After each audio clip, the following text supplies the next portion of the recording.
14년. 갓 결혼한 지 하루 만에 남편은 숨겨둔 여자와 아이를 데리고 와 이혼을 요구했다. 그 모녀가 너무나 불쌍해서 자신이 보듬어줘야 한다고 했다. 나는 미소를 지으며 이혼 서류에 서명했고 그에게 아주 큰 선물을 안겨주었다. 14년. 내 옆에 있는 남자를 볼 때마다 무심코 세던 숫자. 14년이면 어린 묘목이 고목이 되기에 충분한 시간이다. 그리고 14년은 내 가장 눈부신 청춘의 전부였다. 박옥빛이라는 여자의 청춘은 오직 한 남자, 권지훈을 위해 존재했다. 오늘 나는 눈처럼 새하얀, 그러나 천근만근 무거운 웨딩드레스를 입었다. 원단이나 비즈 장식 때문이 아니라 한 여자의 평생의 꿈이 담겨 있었기 때문이었다. 거울 속에는 더 이상 풋풋함은 없지만 세월의 깊이를 머금은 34살의 여자가 서 있었다. 나는 억지로 가장 환한 미소를 지어 보였다. 하지만 마음속에는 보이지 않는 거대한 바위가 짓누르고 있었다. 권지훈은 근사한 검은색 턱시도를 입고 내 옆에 섰다. 그는 여전히 잘생겼고 예전처럼 멋졌다. 그가 내 손을 잡았지만 그 손길은 어딘지 모르게 공허했다. 그는 하객들을 향해 완벽한 사교적인 미소를 지었다. 하지만 우리 눈이 마주쳤을 때 그의 눈동자에서는 아득한 거리감만이 느껴졌다. 심장이 쿵 하고 내려앉았다. 내가 너무 예민한 걸까? 음악이 울려 퍼지고 우레와 같은 박수 소리가 터져 나왔다.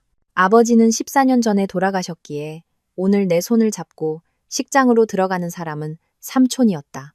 한 걸음 한 걸음 내디딜 때마다 마음속은 걷잡을 수 없는 불안감으로 가득 찼다. 분명 내 인생에서 가장 행복해야 할 날인데 어째서 이렇게 외로운 걸까? 14년 전의 그날이 어제 일처럼 선명하게 떠올랐다. 병원 복도는 숨막히는 소독약 냄새로 가득했다. 앙상하게 마른 아버지는 병상에 누워 가쁜 숨을 몰아쉬고 있었다. 아버지는 내 손과 지훈의 손을 함께 잡았다. 그때 지훈은 갓 25살이었다. 지방 출신의 가난하지만 총명한 대학생. 아버지는 그의 재능을 알아보고 아들처럼 아끼고 이끌어 주셨다. 지훈아. 아버지가 힘겹게 입을 열었다. 목소리는 갈라져 있었다. 내가 아무래도 곧 갈 것 같다. 우리 옥비치가 참 어리고 약한 아이야. 내가 가면 누가 챙겨주겠니? 자네가 우리 옥비치 좀. 아버지는 격한 기침을 쏟아내며 말을 잇지 못했다. 나는 목 놓아 울었다. 지훈은 병상 옆에 무릎을 꿇었다. 그의 두 손이 아버지의 마른 손을 꽉 잡았다. 그의 목소리는 떨렸지만 단호했다. 아버님 걱정 마세요. 제가 평생 옥비 씨를 책임지고 지켜주겠습니다. 제 목숨이 붙어 있는 한 옥비 씨가 어떤 서러움도 겪지 않게 하겠습니다. 아버지는 그제야 편안한 미소를 지었다. 그것이 아버지의 마지막 미소였다. 아버지는 조용히 눈을 감았다. 그 약속은 천근의 무게가 되어 14년 동안 나와 지훈의 삶을 묶었다. 나는 그를 사랑했다. 아버지를 잃은 어린 소녀의 순수한 마음으로 그를 유일한 버팀목으로 여기며 사랑했다. 그는 언제나 나에게 다정했고 세심했으며 책임감 있는 사람이었다. 식사부터 잠자리, 그리고 내일까지 모든 것을 챙겨주었다. 주얼리 디자이너라는 내 꿈을 응원해준 것도 그였다. 하지만 그의 건축사무소 경영이 어려워지자 그 꿈을 포기하라고 권한 것도 바로 그였다. 옥비차, 지금 회사가 너무 힘들어. 네가 와서 재무팀장 좀 맡아줘. 꿈은 나중에 회사가 안정되면 그때 다시 생각해보자. 응? 나는 고개를 끄덕였다. 그를 위해서라면 무엇이든 포기할 수 있었다. 나는 모든 디자인 스케치북과 열망을 상자 깊숙이 넣어두고 그의 성공을 위한 그림자가 되기로 했다. 14년 동안 나는 소리 없는 그림자였다. 그의 성공에 행복했고 그가 사람들에게 존경받을 때 자랑스러웠다. 우리는 습관처럼 가족처럼 함께 살았고 나는 그것이 가장 견고한 사랑이라 믿었다. 결혼식은 번번이 미뤄졌다. 회사가 바쁘다는 핑계, 삼촌의 상을 치러야 한다는 이유, 내가 몸이 아프다는 핑계로. 그러다 마침내 올해 우리 둘 다 나이가 찼고 어머니의 성화가 시작되자 결혼 날짜가 잡혔다. 나는 이것이 14년 기다림의 달콤한 결실이라 생각했다. 아버지의 병상 앞에서의 약속이 마침내 진정한 결혼식으로 완성되는 순간이라고. 피로연이 끝나고 하객들이 모두 돌아갔다. 우리는 우리의 새로운 보금자리인 새로 산 평창동의 빌라로 돌아왔다. 웨딩 부케는 여전히 싱그러운 향기를 뿜어내고 있었다. 몸은 녹초가 되었지만 마음은 진정한 첫날 밤에 대한 기대로 부풀어 있었다. 우리가 진정한 부부가 되었음을 알리는 밤. 하지만 지훈은 침묵했다. 그는 넥타이를 풀어 소파에 던졌다. 피곤해. 감정 없는 목소리였다. 먼저 씻을게. 그는 아주 오랫동안 욕실에 있었다.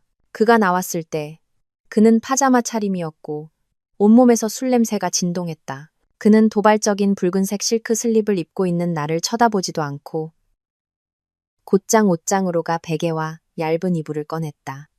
먼저 자. 술을 좀 많이 마셨더니 속이 안 좋네. 소파에서 자는 게 편하겠어. 괜히 뒤척여서 너 깨울까봐. 그는 내게 더 말할 기회조차 주지 않고 거실로 나가버렸다. 나는 화려한 신혼 침실에 얼어붙은 듯 서 있었다. 방 안은 순식간에 시베리아 벌판처럼 차가워졌다. 눈물이 이유도 없이 흘러내렸다. 불길한 예감이 들었다. 14년의 기다림 끝에 돌아온 것이 남편이 소파에서 자는 첫날 밤이란 말인가? 나는 애써 그가 정말 피곤해서 그런 걸 거라고 스스로를 위로했다. 하지만 마음속의 바위는 더 무겁게 나를 짓눌렀고 날카롭게 심장을 찌르기 시작했다. 나는 뜬 눈으로 밤을 지새웠다. 정적 속에서 들리는 시계의 째깍거리는 소리가 뇌리를 파고들었다. 그가 들을까봐 소리내어 울지도 못했다. 눈을 감아도 소파로 향하던 그의 싸늘한 뒷모습만이 어른거렸다. 14년 동안 우리가 아무리 심하게 다퉜을 때도 이렇게 멀리 떨어져 잔 적은 없었다. 다음 날 아침 첫 햇살이 커튼을 뚫고 들어올 무렵 나는 지친 몸을 이끌고 방을 나섰다. 그의 아내로서 차리는 첫 아침 식사, 어젯밤에 숨막히는 공기를 걷어내고 싶었다. 지우는 이미 일어나 있었다. 잠을 자지 않은 듯했다. 그는 정원을 향한 큰 창가에 서서 담배를 피우고 있었다. 담배. 나는 깜짝 놀랐다. 그는 5년 전에 담배를 끊었다. 내가 담배 연기를 싫어한다고 말한 그날 이후로. 오빠. 나는 머뭇거렸다. 일찍 일어났네. 아침 식사. 준비할까? 그는 내가 언제부터 거기 있었는지도 모르는 재떨이에 담배를 비벼 껐다. 그는 돌아섰다. 그의 얼굴은 퀭했고 두 눈은 잠을 못 자서인지 아니면 다른 이유 때문인지 붉게 충혈되어 있었다. 옥비차. 그의 목소리는 심하게 잠겨 있었다. 앉아봐. 할 얘기가 있어. 심장이 쿵 내려앉았다. 어젯밤의 그 바위가 이제는 거대한 산이 되어 나를 덮치는 것 같았다. 나는 떨리는 손으로 식탁 의자를 끌어당겨 앉았다. 그는 내 맞은편에 앉지 않았다. 그는 주머니에 손을 꽂은 채 창밖 어딘가를 응시했다. 미안하다. 그가 입을 열었다. 또 그 말이었다. 모든 게 다 미안해. 결혼식 전에 더 일찍 말했어야 했는데. 심장이 미친 듯이 뛰었다. 무슨 얘기인데? 지우는 용기를 내듯 깊은 숨을 들이쉬었다. 그리고 그는 내 눈을 똑바로 쳐다봤다. 14년 동안 단 한 번도 본 적 없는 차갑고 낯선 눈빛이었다. 우리 이혼하자. 옥비차. 4글자. 단 4글자였다. 거대한 망치가 내 머리를 내리치는 것 같았다. 귀가 윙윙 울리며 아무것도 들리지 않았다. 이혼. 바로 어제 우린 결혼식을 올렸다. 어제 그는 내 손을 잡고 수많은 사람들 앞에서 영원을 맹세했다. 장난하는 거지? 오빠, 어제.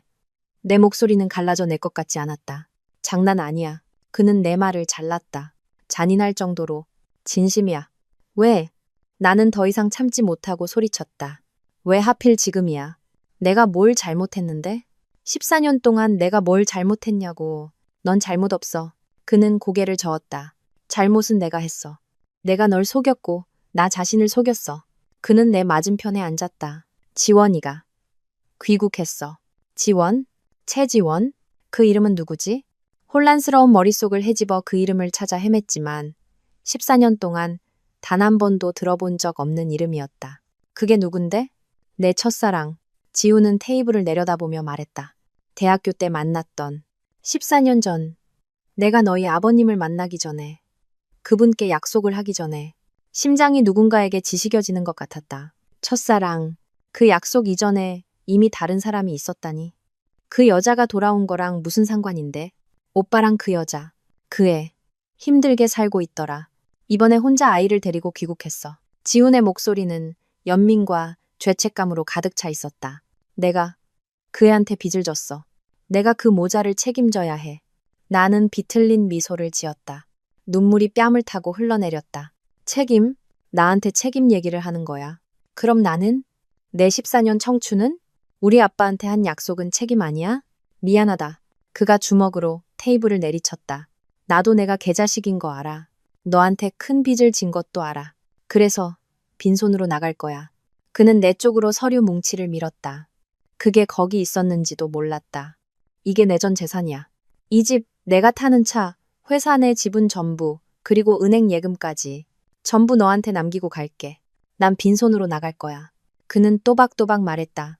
그는 모든 것을 미리 준비했다. 이혼 서류, 재산 양도 서류까지. 모든 것이 이미 작성되어 있었다. 그는 이 모든 것을 오래전부터 계획했던 것이다. 어제의 결혼식은 그저 죽은 사람과의 약속을 지키기 위한 그의 마지막 연극이었을 뿐이다. 극심한 고통이 순식간에 등골이 오싹할 정도의 차가움으로 변했다. 나는 울음을 그쳤다. 나는 14년 동안 사랑했고 내 세상의 전부였던 그 남자를 쳐다봤다. 권지훈 씨, 내 목소리는 무서울 정도로 평온했다. 나 좀 봐요. 그는 내 침착함에 놀란 듯 고개를 들었다. 14년 동안 날 속일 수 있었고 우리 결혼식에서조차 연기할 수 있었고 바로 다음날 날 버리기 위해 모든 걸 미리 준비할 수 있었군요. 나는 그가 내민 서류 뭉치를 집어들었다. 그의 서명이 이미 되어 있었다. 그렇게까지 그 여자한테 가고 싶어요? 모든 걸 다 버리고? 그래야만 해. 그는 단호하게 말했다. 그 애를 혼자 둘 순 없어. 나는 또렷하게 말했다. 이혼. 동의해요. 나는 테이블 위에 펜을 집어 이혼 서류에 내 이름을 썼다. 내 손글씨는 조금도 떨리지 않았다. 빈손으로 가고 싶다고요? 나는 피식 웃었다. 좋아요. 소원대로 해줄게요. 당신이 원하는 거 다 가져가요.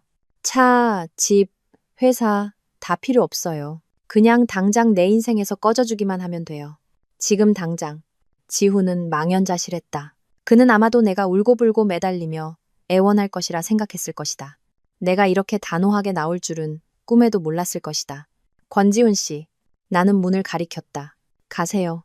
내가 마음 바꿔서 변호사 선임하고 지난 14년 동안 내가 받아야 했던 모든 걸 한 푼까지 다 받아내기 전에 가서 당신의 책임을 다하세요. 지훈은 복잡한 표정으로 나를 쳐다봤다. 놀라움, 죄책감, 그리고 아주 약간의 안도감까지 섞인 눈빛이었다. 그는 일어섰다. 더 이상 아무 말 없이 재킷을 집어들고 문을 향해 걸어갔다. 문이 쾅 닫혔다. 집안은 무서울 정도로 고요했다. 나는 그 자리에 못 박힌 듯 서 있었다. 그리고 다리에 힘이 풀렸다. 나는 차가운 바닥에 주저앉았다. 그제야 울음이 터져 나왔다. 가슴을 찢는 듯한 통곡이었다. 14년. 나의 14년이 단 하루아침에 무너져 내렸다. 내가 얼마나 바닥에 앉아 있었는지 모른다. 눈물은 말랐고 목은 아팠다. 신혼집은 여전히 웨딩플라워 향기로 가득했지만 나에게는 무덤보다 더 차갑게 느껴졌다.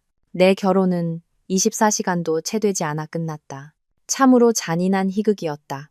나는 간신히 몸을 일으켰다. 온몸이 두들겨 맞은 듯 쑤셨다. 떠나야 했다. 모든 것이 거짓이었던 이곳에 더 이상 머물 수 없었다. 비틀거리며 침실로 들어가 옷장을 열었다. 그의 옷들이 여전히 깔끔하게 걸려 있었다. 내 옷은 그 옆에. 그것들을 보자 속이 메스꺼웠다. 나는 큰 여행 가방을 끌어내네. 옷들을 마구잡이로 쑤셔 넣기 시작했다. 어디로 가야 하지? 엄마 집으로? 엄마한테 뭐라고 말해야 할까? 엄마 딸이 결혼식 바로 다음 날 남편에게 버림받았다고? 그럴 순 없었다. 한창 옷을 구기고 있는데 전화가 울렸다. 지훈이었다. 심장이 철렁했다. 왜 전화했지? 후회? 미안하다고 돌아오려는 걸까? 어리석은 희망의 불씨가 피어올랐다. 나는 떨리는 손으로 전화를 받았다. 여보세요. 하지만 수화기 너머로 들려온 것은 나에게 하는 말이 아니었다. 그가 누군가와 아주 활기차게, 심지어 즐겁게 이야기하는 소리였다. 그가 주머니에 핸드폰을 넣다가 실수로 통화 버튼을 누른 모양이었다. 야, 용호야. 다 끝났어. 박옥빛한테 다 말했어. 지훈의 목소리가 또렷하게 들렸다. 그의 가장 친한 친구인 김용호와 통화 중이었다. 나는 숨을 죽였다. 용호의 목소리는 잘 들리지 않았지만 놀라움이 가득했다. 미쳤구나, 권지훈. 어제 결혼한 애한테. 옥비치는 이제 어떡하라고? 한번 아프고 마는 게 낫지. 지훈이 대답했다. 나도 이제 지쳤어. 14년 동안 기계처럼 살았다고. 알아? 이 책임감, 짊어질 만큼 짊어졌어. 책임감. 그는 우리의 14년을 책임감이라 불렀다. 그래도 옥비치는 너 진심으로 사랑했잖아. 14년 정이 있는데. 용호가 반박했다. 정이 무슨 정. 지훈이 코웃음을 쳤다. 내가 한 번도 들어본 적 없는 냉소적인 웃음소리였다. 그건 그 여자 아버지가 나한테 떠넘긴 짐이야. 내가 옥비치를 돌봐주겠다고 약속했고 난 약속을 지켰어. 부족함 없이 살게 해줬고 모든 걸 다 챙겨줬지. 하지만 사랑은 아니었어. 단 한 번도 심장이 더 이상 부서지지 않았다. 이미 제가 되어버렸다. 옥비치가 불쌍하긴 해. 지훈의 목소리가 낮아졌다. 여동생처럼 생각했어. 착하고 순하고. 하지만 내가 사랑하는 여자는 아니야. 내가 사랑하는 사람은 지원이야. 알겠냐? 오직 최지원 하나뿐이라고. 옛날엔 내가 어리고 힘이 없어서 옥빛이 아버지 말을 거역할 수 없었어. 그래서 지원이를 놓쳤지. 이제 그 애가 혼자 아이를 키우며 돌아왔는데 또다시 외면할 순 없어. 난 지원이한테 평생의 빚을 졌다고. 그래서 약속 지키려고 옥빛이랑 결혼까지 한 거냐? 용호가 물었다. 지훈은 단호했다. 죽은 사람에 대한 도리는 다 해야지. 이제 결혼식도 올렸고 전 재산도 옥빛이한테 넘겼어. 이걸로 빚은 다 갚은 셈이야. 이제부터 난 나를 위해 살 거야. 지원이를 위해 살 거라고. 너 진짜 나쁜 놈이다, 지훈아. 알아. 하지만 다른 선택이 없어. 지원이가 기다리고 있어. 뚜뚜뚜. 전화가 끊겼다. 그가 눈치챈 모양이었다. 나는 힘없이 핸드폰을 떨어뜨렸다. 핸드폰은 바닥에 부딪혀 액정이 산산조각 났다. 지금의 내 인생처럼. 여동생, 짐, 빛청산. 그가 내뱉은 단어 하나하나가 수천 개의 비수가 되어 나를 꿰뚫었다. 그랬구나. 지난 14년 동안 나는 그저 그가 짊어져야 할 짐이었고 책임이었구나. 내 사랑, 내 희생, 내 청춘은 모두 그의 동정심의 산물이었구나. 그는 나를 사랑해서가 아니라 우리 아버지에게 진 빚을 갚기 위해 결혼했던 것이다. 고통은 거대한 분노로 바뀌었다. 나는 누구를 위해 울었던가? 사기꾼을 위해. 누구 때문에 아파했던가? 비겁한 겁쟁이 때문에. 나는 벌떡 일어섰다. 더 이상 여행 가방에 옷을 담지 않았다. 그의 옷장으로 직행했다. 그의 모든 옷을 꺼냈다. 셔츠, 재킷, 바지. 내가 한때 직접 다림질하고 정리했던 모든 것들을. 나는 그것들을 바닥 한가운데에 내던졌다. 주방으로 달려가 가장 큰 가위를 찾아 돌아왔다. 그리고 잘랐다. 셔츠 하나하나, 바지 하나하나를 갈기갈기 찢었다. 14년의 거짓된 과거를 산산조각 냈다. 상처 입은 짐승처럼 울부짖으며 잘랐다. 더 이상 순하고 약한 박옥빛은 없었다. 그 여자는 방금 전 통화와 함께 죽었다. 더 이상 자를 것이 없어졌을 때 나는 너덜너덜해진 옷가지 더미 위에 주저앉았다. 혼돈의 잔해를 바라보자 이상하게도 마음이 가벼워졌다. 그래, 지훈의 말이 맞았다. 그는 빚을 다 갚았고 나 또한 어른들의 약속에 14년의 청춘을 바쳤다. 이제 우리는 서로에게 아무런 빚도 없다. 나는 일어서서 그 잔해를 넘어섰다. 여행 가방은 챙기지 않았다.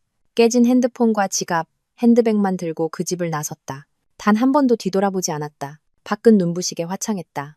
서울의 햇살은 따가웠지만 나는 덥지 않았다. 뼛속까지 시린 추위를 느꼈다. 하루 만에 끝난 결혼과 14년간의 거짓된 사랑에서 막 걸어 나온 참이었다. 이제 어디로 가야 할까? 엄마 집에는 갈 수 없었다. 이런 비참한 모습으로 엄마를 마주할 순 없었다. 심장이 약한 엄마는 이 충격을 견디지 못할 것이다. 엄마가 우는 모습, 이웃들이 수군거리는 모습을 상상했다. 어머, 옥빛이 어제 결혼하더니 오늘 돌아왔네. 몸서리가 쳐졌다. 나는 유령처럼 도시를 헤맸다. 해가 지고 가로등이 켜질 무렵 뱃속에서 꼬르륵 소리가 났다. 아침부터 아무것도 먹지 못했다는 사실을 깨달았다. 허기가 나를 현실로 끌어당겼다. 쓰러질 순 없었다. 적어도 지금은 아니었다. 나는 길가의 작고 깨끗한 비즈니스 호텔을 찾아 신분증을 내고 방을 잡았다.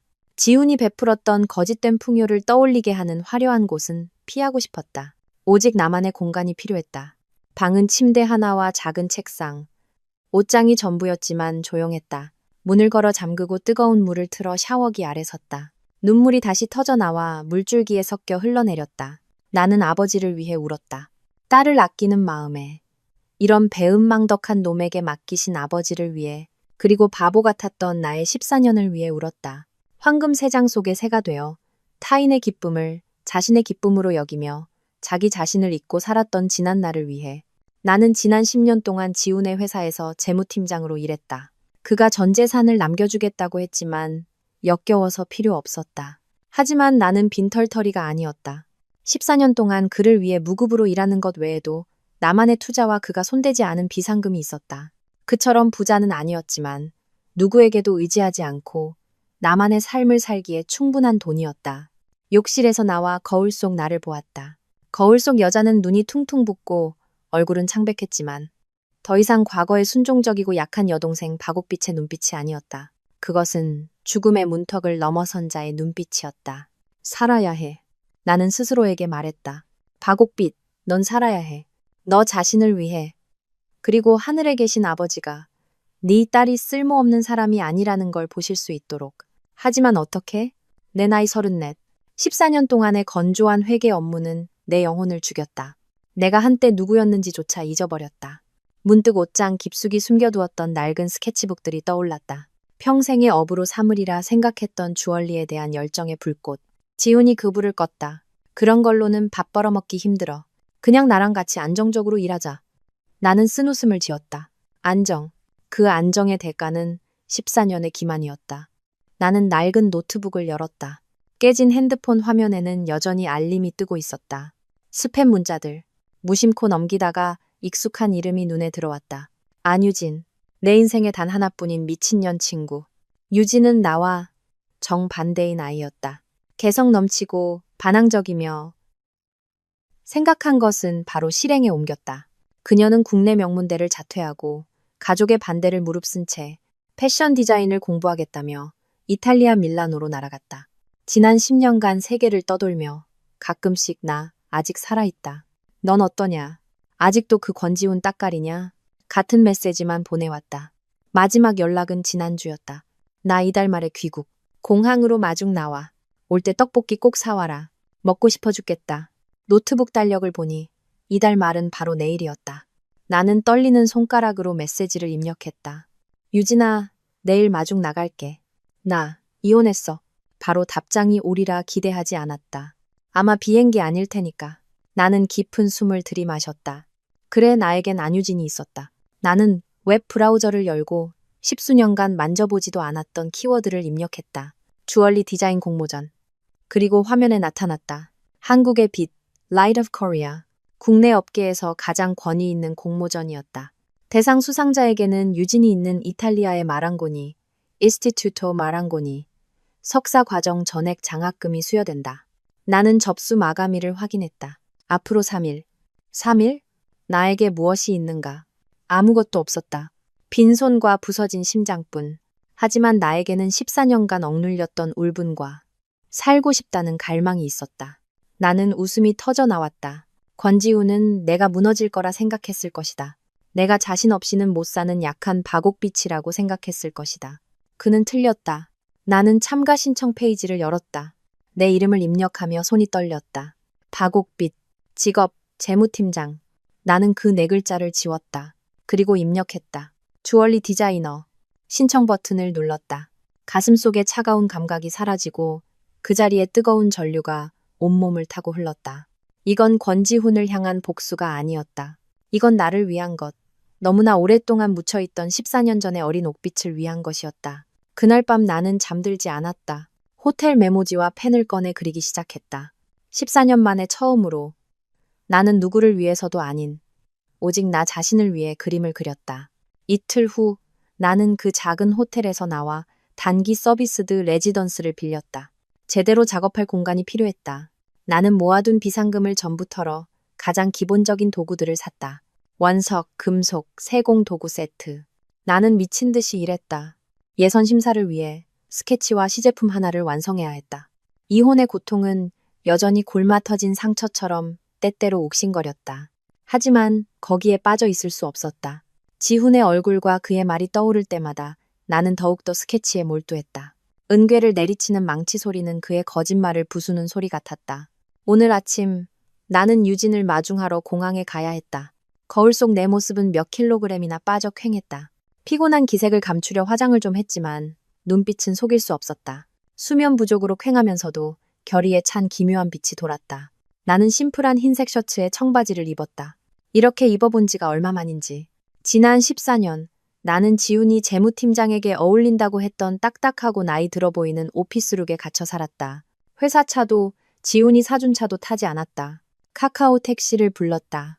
그와 관련된 모든 것을 떨쳐내고 싶었다. 인천국제공항 국제선 터미널은 언제나처럼 붐볐다. 나는 도착 게이트 근처에 서서 눈을 가늘게 뜨고 유진을 찾았다. 긴장됐다. 유진을 다시 만나면 무슨 말을 해야 할까? 이런저런 생각에 잠겨 있는데 익숙한 인형이 눈에 들어왔다. 권지훈. 그도 여기에 있었다. 심장이 쿵 내려앉았다. 사랑 때문이 아니라 혐오감 때문이었다. 그는 이틀 전에 그 초췌하고 죄책감에 시달리던 모습과는 전혀 달랐다. 오늘은 값비싼 명품 옷을 차려입고 머리는 매끈하게 빗어 넘겼으며 얼굴은 흥분과 기대로 상기되어 있었다. 그리고 그의 손에는 불타는 듯한 붉은 장미 꽃다발이 들려 있었다. 좋기 99송이는 되어 보이는 거대한 꽃다발. 14년 동안 그는 내게 장미 한 송이 사준 적이 없었다. 그는 늘 말했다. 꽃은 금방 시들잖아. 돈 아까워. 그냥 돈으로 줄게. 네가 사고 싶은 거 사.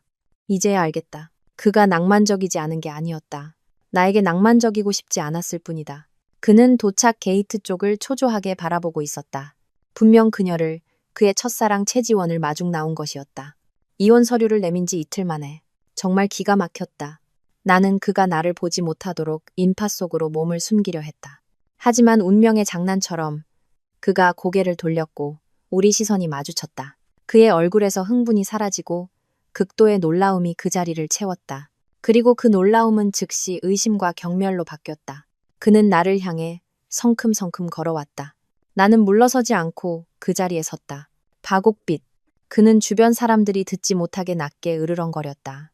여기서 뭐 하는 짓이야? 나는 말없이 그를 쳐다봤다. 나 미행하는 거야? 그가 비웃음을 흘렸다. 이렇게 하면 내가 돌아갈 줄 알아? 내가 널 불쌍하게 여길 것 같아? 나는 여전히 침묵했다.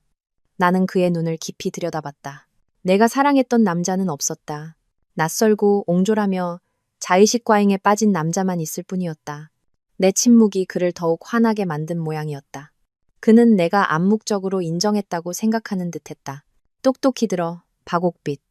그가 더 가까이 다가왔다. 이런 짓 그만둬. 소용없어. 너랑 나는 끝났어. 깨끗하게. 네가 이럴수록 더 경멸스러워지는 거 알아? 더 이상 너 자신을 비참하게 만들지 마. 나는 깊은 숨을 들이마셨다. 그의 손에 들린 장미향이 코를 찔렀다. 거짓의 향기. 할 말 다 했어요. 내가 입을 열었다. 목소리는 잠겼지만 이상할 정도로 평온했다. 지훈은 할 말을 잃었다. 내가 이렇게 침착하게 나올 줄은 몰랐을 것이다. 경멸? 나는 가볍지만 칼날처럼 날카로운 웃음을 터뜨렸다. 당신이 나한테 그런 말을 할 자격이 있어요? 14년 동안 아내를 속이고 결혼식 바로 다음 날 내연녀를 쫓아 아내를 버린 남자가 당신은 뭐 아주 고결한 줄 아나 보죠? 지훈의 얼굴이 하얗게 질렸다가 분노로 붉게 달아올랐다. 네가 감히 나한테 그런 식으로 말해? 왜요? 안 될 거라도 있나요? 나는 어깨를 으쓱했다. 당신은 더 이상 내 남편도 아니고 내 인생의 아무것도 아니에요. 길 좀 비켜줄래요? 다른 사람들 길 막고 있잖아요. 나는 그의 눈을 똑바로 쳐다봤다. 조금의 두려움도 없었다. 그리고 자의식 과잉은 그만두시죠. 내가 당신을 미행할 만큼 한가한 사람 아니니까. 세상이 언제나 당신 중심으로 돌아가는 건 아니랍니다. 권지훈 씨. 말을 마친 나는 그를 스쳐 지나가며 다시 도착 게이트 쪽으로 시선을 돌렸다. 그가 뒤에서 망연자실하게 서 있는 것도 그 붉은 장미 꽃다발도 무시했다. 나는 내 친구를 내 미래를 마중하러 온 것이다. 그라는 과거는 더 이상 내 마음을 어지럽힐 자격이 없었다. 지훈은 내 등 뒤에 못 박힌 듯 서 있었다. 그의 분노와 놀라움이 담긴 시선이 내 뒷덜미를 태우는 것 같았다. 그는 아마도 자신의 말을 성지처럼 여기던 순한 박옥빛이 감히 그런 말투로 자신에게 대들 날이 오리라고는 상상도 못했을 것이다. 그가 욕설이라도 퍼부으려는 듯 입을 열었을 때 도착 게이트가 열리며 승객들이 쏟아져 나왔다. 나는 까치발을 들고 유진을 찾았다. 그리고 곧 그녀를 발견했다. 절대 헷갈릴 수 없는 모습. 인파 속에서도 유진은 항상 튀었다. 백금발로 탈색한 쇼컷, 검은 가죽 재킷, 너덜너덜한 찢어진 청바지, 그리고 육중한 워커 부츠. 얼굴의 반을 가리는 검은 선글라스를 끼고 형광 핑크색 캐리어를 끌며 여왕의 행차처럼 걷고 있었다. 국적불명의 스타일이었지만 자신감만큼은 넘쳐 흘렀다. 유진아. 내가 소리치며 손을 흔들었다. 유진은 선글라스를 벗고 눈을 가늘게 떴다. 나를 알아본 그녀는 입이 찢어져라 웃었다. 박옥빛. 이년아, 거기 꼼짝 말고 있어. 그녀는 거대한 캐리어를 길 한복판에 내팽개치고 나를 향해 달려왔다. 인파를 헤치며 전력 질주한 그녀는 내게 뛰어들어 나를 번쩍 들어 올리며 한 바퀴 빙 돌았다. 야, 보고 싶어 죽는 줄 알았네? 그녀가 소리쳤다. 근데 꼴이 왜 이래? 굶었냐? 권지훈 그 자식이 밥 안 줬어? 그녀의 포옹. 힘껏 껴안는 따뜻하고 생기 넘치는 포옹. 지난 14년 동안 나는 지훈에게서 건조한 악수와 의례적인 어깨 두드림만을 받아왔다. 이렇게 꽉 안겨본 것이 얼마만인지 지난 며칠간 억눌렀던 모든 것이 터져 나왔다. 나는 더 이상 강하고 냉정한 박옥빛이 아니었다. 나는 그녀의 어깨에 얼굴을 묻고 어린아이처럼 흐느꼈다. 유진아, 유진아나. 말을 잇지 못하고 흐느끼기만 했다. 그래, 그래. 그녀가 내 등을 토닥였다. 목소리는 한결 부드러워졌다. 울지 마. 삐샤. 내가 왔잖아. 어떤 개자식이 우리 옥비치를 괴롭혔어. 말해봐. 집에 가서 다 말해. 그녀는 내가 한참 동안 울도록 내버려 두었다. 재촉하지 않고 그저 든든하게 곁을 지켜주었다. 그때 저편에서 웅성거리는 소리가 들렸다. 지원아, 지원아, 나 여기야. 지훈의 목소리였다. 환희에 가득 찬 외침. 나는 반사적으로 고개를 들었다. 키가 크고 마른 여자가 유모차를 밀며 지훈 쪽으로 걸어오고 있었다. 그녀는 우아한 베이지색 원피스를 입고 있었고 긴 머리는 부드러운 웨이브를 그리고 있었다. 인정해야 했다. 그녀는 매우 아름다웠다. 남자들이 꿈꾸는 첫사랑의 이미지. 바로 그 청순하고 연약한 아름다움이었다. 최지원이었다. 지훈이 달려가 장미 꽃다발을 내밀었다. 지원아, 귀국한 거 축하해. 나 널 계속 기다렸어. 지원은 멈춰서서 지훈과 거대한 꽃다발을 쳐다봤다. 그녀의 표정에는 기쁨이나 감동의 기색이 없었다. 그녀는 살짝 미간을 찌푸렸다. 고마워요, 지훈 씨. 근데 이렇게 요란하게 할 것까지는 없었는데. 그녀의 목소리는 부드러웠지만 거리가 느껴졌다. 마중 나오지 않아도 된다고 했잖아요. 아냐, 아냐. 지훈이 허둥지둥 말했다. 너랑 아이가 걱정돼서. 오는 길에 힘들진 않았어? 괜찮아요. 지원이 대답했다. 미안하지만 친구가 기다리고 있어서 이만 가볼게요. 그녀는 지훈에게 가볍게 고개를 숙여 인사하고는 유모차를 밀고 그를 스쳐 지나갔다. 꽃다발에는 눈길조차 주지 않았다. 지훈은 홀로 공항 로비 한가운데에 얼어붙은 채 서 있었다. 그의 손에는 여전히 장미 꽃다발이 들려 있었다. 환희에 찼던 그의 얼굴은 당혹감으로, 이내 굴욕감으로 어두워졌다. 그는 수많은 사람들 앞에서 보기 좋게 무시당하고 거절당한 것이다. 분노와 당혹감에 휩싸인 그는 고개를 돌렸고 우리를 보았다. 그가 방금 버린 아내인 내가 다른 사람의 품에 안겨 있는 것을, 개성 넘치고 강해 보이는 사람의 품에. 유진은 여전히 나를 안고 내 눈물을 닦아주고 있었다. 지훈의 머릿속은 분명 복잡하게 얽혔을 것이다. 첫사랑에게 무시당해 상처받은 남자의 자존심. 그리고 나약하다고 생각했던 전처가 다른 누군가와 저렇게 친밀한 관계라는 사실에 대한 놀라움. 그는 우리의 관계를 우정이라고 생각하지 않았을 것이다. 그의 눈빛에는 의심과 질투가 가득했다. 그렇다. 내가 잘못 본 것이 아니었다. 그것은 질투였다. 사랑 때문이 아닌 훼손된 자아 때문인 질투. 그는 내가 고통 속에 허우적거리며 그의 동정을 기다릴 것이라 생각했다. 내가 이렇게 빨리 다른 곳에서 위안을 찾는 것을 받아들일 수 없었던 것이다. 영악한 유진은 지훈의 눈빛을 즉시 알아차렸다. 그녀는 지훈과 나를 번갈아 보더니 상황을 파악하고는 도발적인 미소를 지었다. 그녀는 나를 향해 일부러 큰 소리로 말했다. 옥비차, 이제 그만 울고 우리 집에 가자. 오늘 저녁에 뭐 먹고 싶어? 내가 다 해줄게. 그리고 그녀는 여전히 우리를 쏘아보는 지훈을 향해 눈썹을 치켜 올렸다. 유진은 내 허리에 팔을 감아 나를 더 가까이 끌어당겼다. 그리고 내 이마에 쪽 소리가 나게 입을 맞췄다. 가자. 그녀가 말했다. 저런 쓰레기 같은 건 신경 쓰지 마. 시간 낭비야. 그녀는 내 손을 잡고 다른 손으로는 캐리어를 끌며 당당하게 걸어나갔다. 그녀는 길가의 가로등을 지나치듯 지훈을 스쳐 지나갔다. 지훈의 가슴이 분노로 들썩이는 것이 느껴졌다. 그는 한 손에는 거절당한 장미 꽃다발을, 다른 한 손은 주먹을 쥔 채 우리가 사라지는 모습을 멍하니 바라보고 있었다. 그는 방금 첫사랑에게 무시당해 그녀를 잃었고 이제는 영원히 자신의 그림자일 것이라 생각했던 존재마저 잃었다는 사실을 깨닫고 있었다. 유진은 이탈리아에서 미리 예약해둔 서비스드 레지던스로 나를 데려갔다. 내가 머물던 쥐구멍 같은 곳에서는 지낼 수 없다고 했다. 강남의 한 고급 주상복합 고층에 위치한 그곳에서는 서울 시내가 한눈에 내려다 보였다. 차였을수록 더 좋은 데서 살아야지. 발 아래 세상을 내려다봐야 그 개자식이 얼마나 하찮은 존재인지 알게 돼. 집에 들어서자마자 유진은 캐리어를 내던지고 주방으로 직행했다. 텅 빈 냉장고를 열어보고는 고개를 끄덕였다. 그녀는 돌아와 팔짱을 끼고 앉았다. 자, 이제 말해봐. 하나도 빼놓지 말고. 그놈이 소파에서 잔 첫날 밤 얘기부터 네가 엿들은 통화 내용까지 전부 다. 그리고 나는 모든 것을 털어놓았다. 눈물을 흘리며. 이번에는 지훈의 옷을 찢을 때처럼 분노에 차소리치지 않았다. 나는 무서울 정도로 담담하게 모든 것을 이야기했다. 그림자로 살았던 14년. 아버지의 약속. 그리고 동정과 책임감이라는 이름의 기만. 유진은 내 맞은편에 앉아 조용히 들어주었다. 그녀는 내 말을 끊지 않고 그저 묵묵히 따뜻한 물을 채워주었다. 백금발 머리 때문에 마치 뒷골목 보스처럼 보였지만 나를 보는 그녀의 눈빛은 안타까움으로 가득했다. 내 이야기가 끝났을 때 밖은 이미 어두워져 있었다. 방 안에는 침묵이 흘렀다. 이윽고 유진이 일어섰다. 그녀는 방 안을 서성였다. 개자식들. 그녀가 이를 악물고 읊조렸다. 내가 그놈 찾아가서 그 잘생긴 위선자 낯짝을 갈아버려야겠어. 됐어, 유진아. 내가 그녀의 손을 잡았다. 그럴 가치도 없어. 나랑 그 사람 이제 정말 끝났어. 끝나긴 개뿔이 끝나. 그녀가 소리쳤다. 그놈이 널 14년 동안 속였어. 14년이야. 공평하게 대가를 치르게 해야지. 재산도 다 뺏어와야 해. 속옷 한 장 안 남기고 싹 다. 필요 없어. 나는 고개를 저었다. 유진아, 그런 거 필요 없어. 그 사람과 관련된 모든 게 역겨워. 내가 그 사람 돈을 받으면 지난 14년 동안 내 몸을 판 걸 인정하는 거랑 뭐가 달라? 유진은 잠시 나를 쳐다보더니 길게 한숨을 쉬었다. 넌 여전히 바보 같구나.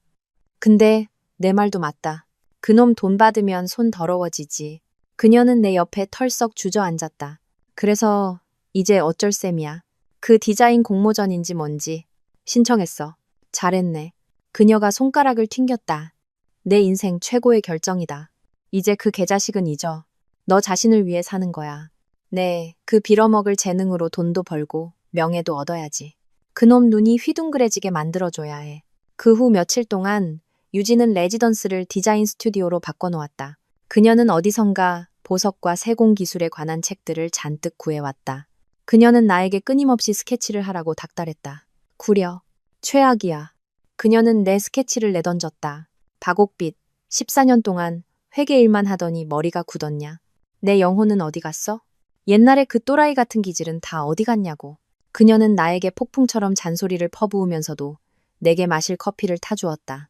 내가 일에 몰두하는 동안 바깥 세상은 계속 돌아갔다. 그리고 지훈은 공항에서의 실패에 굴하지 않고 요란하고 유치한 방식으로 지원을 쫓아다니기 시작했다. 내가 통화 내용을 엿들었던 지훈의 친구 용호가 갑자기 나에게 전화를 걸어왔다. 그는 지훈의 친구들 중 유일하게 나와 연락을 유지한 사람이었다. 아마도 죄책감 때문이었을 것이다. 옥비차, 괜찮니? 그가 머뭇거리며 물었다. 괜찮아요. 나는 거친 원석을 다듬으며 대답했다. 지훈이 그 자식이 너무 요란하게 굴어서 뭐라고 말해야 할지 모르겠다. 용호가 한숨을 쉬었다. 그리고 그는 지훈이 지원의 집 주소를 알아내 매일 꽃을 보내고 있다고 했다. 지원이 장미를 싫어한다는 것을 알고 수국, 백합 등 온갖 종류의 꽃을 보낸다고 했다. 그는 비가 오나 눈이 오나 그녀의 집 앞에서 몇 시간씩 기다렸다. 지원은 모습을 드러내지 않았고 가사 도우미를 시켜 꽃을 받아 그의 눈앞에서 바로 쓰레기통에 던져버렸다. 지훈은 굴하지 않고 돈을 쓰기 시작했다. 그는 지원이 사업을 위해 귀국했다는 것을 알고 있었다. 그는 그녀의 사업 파트너들을 찾아가 지원을 특별히 챙겨준다는 조건으로 거액의 투자를 제안했다.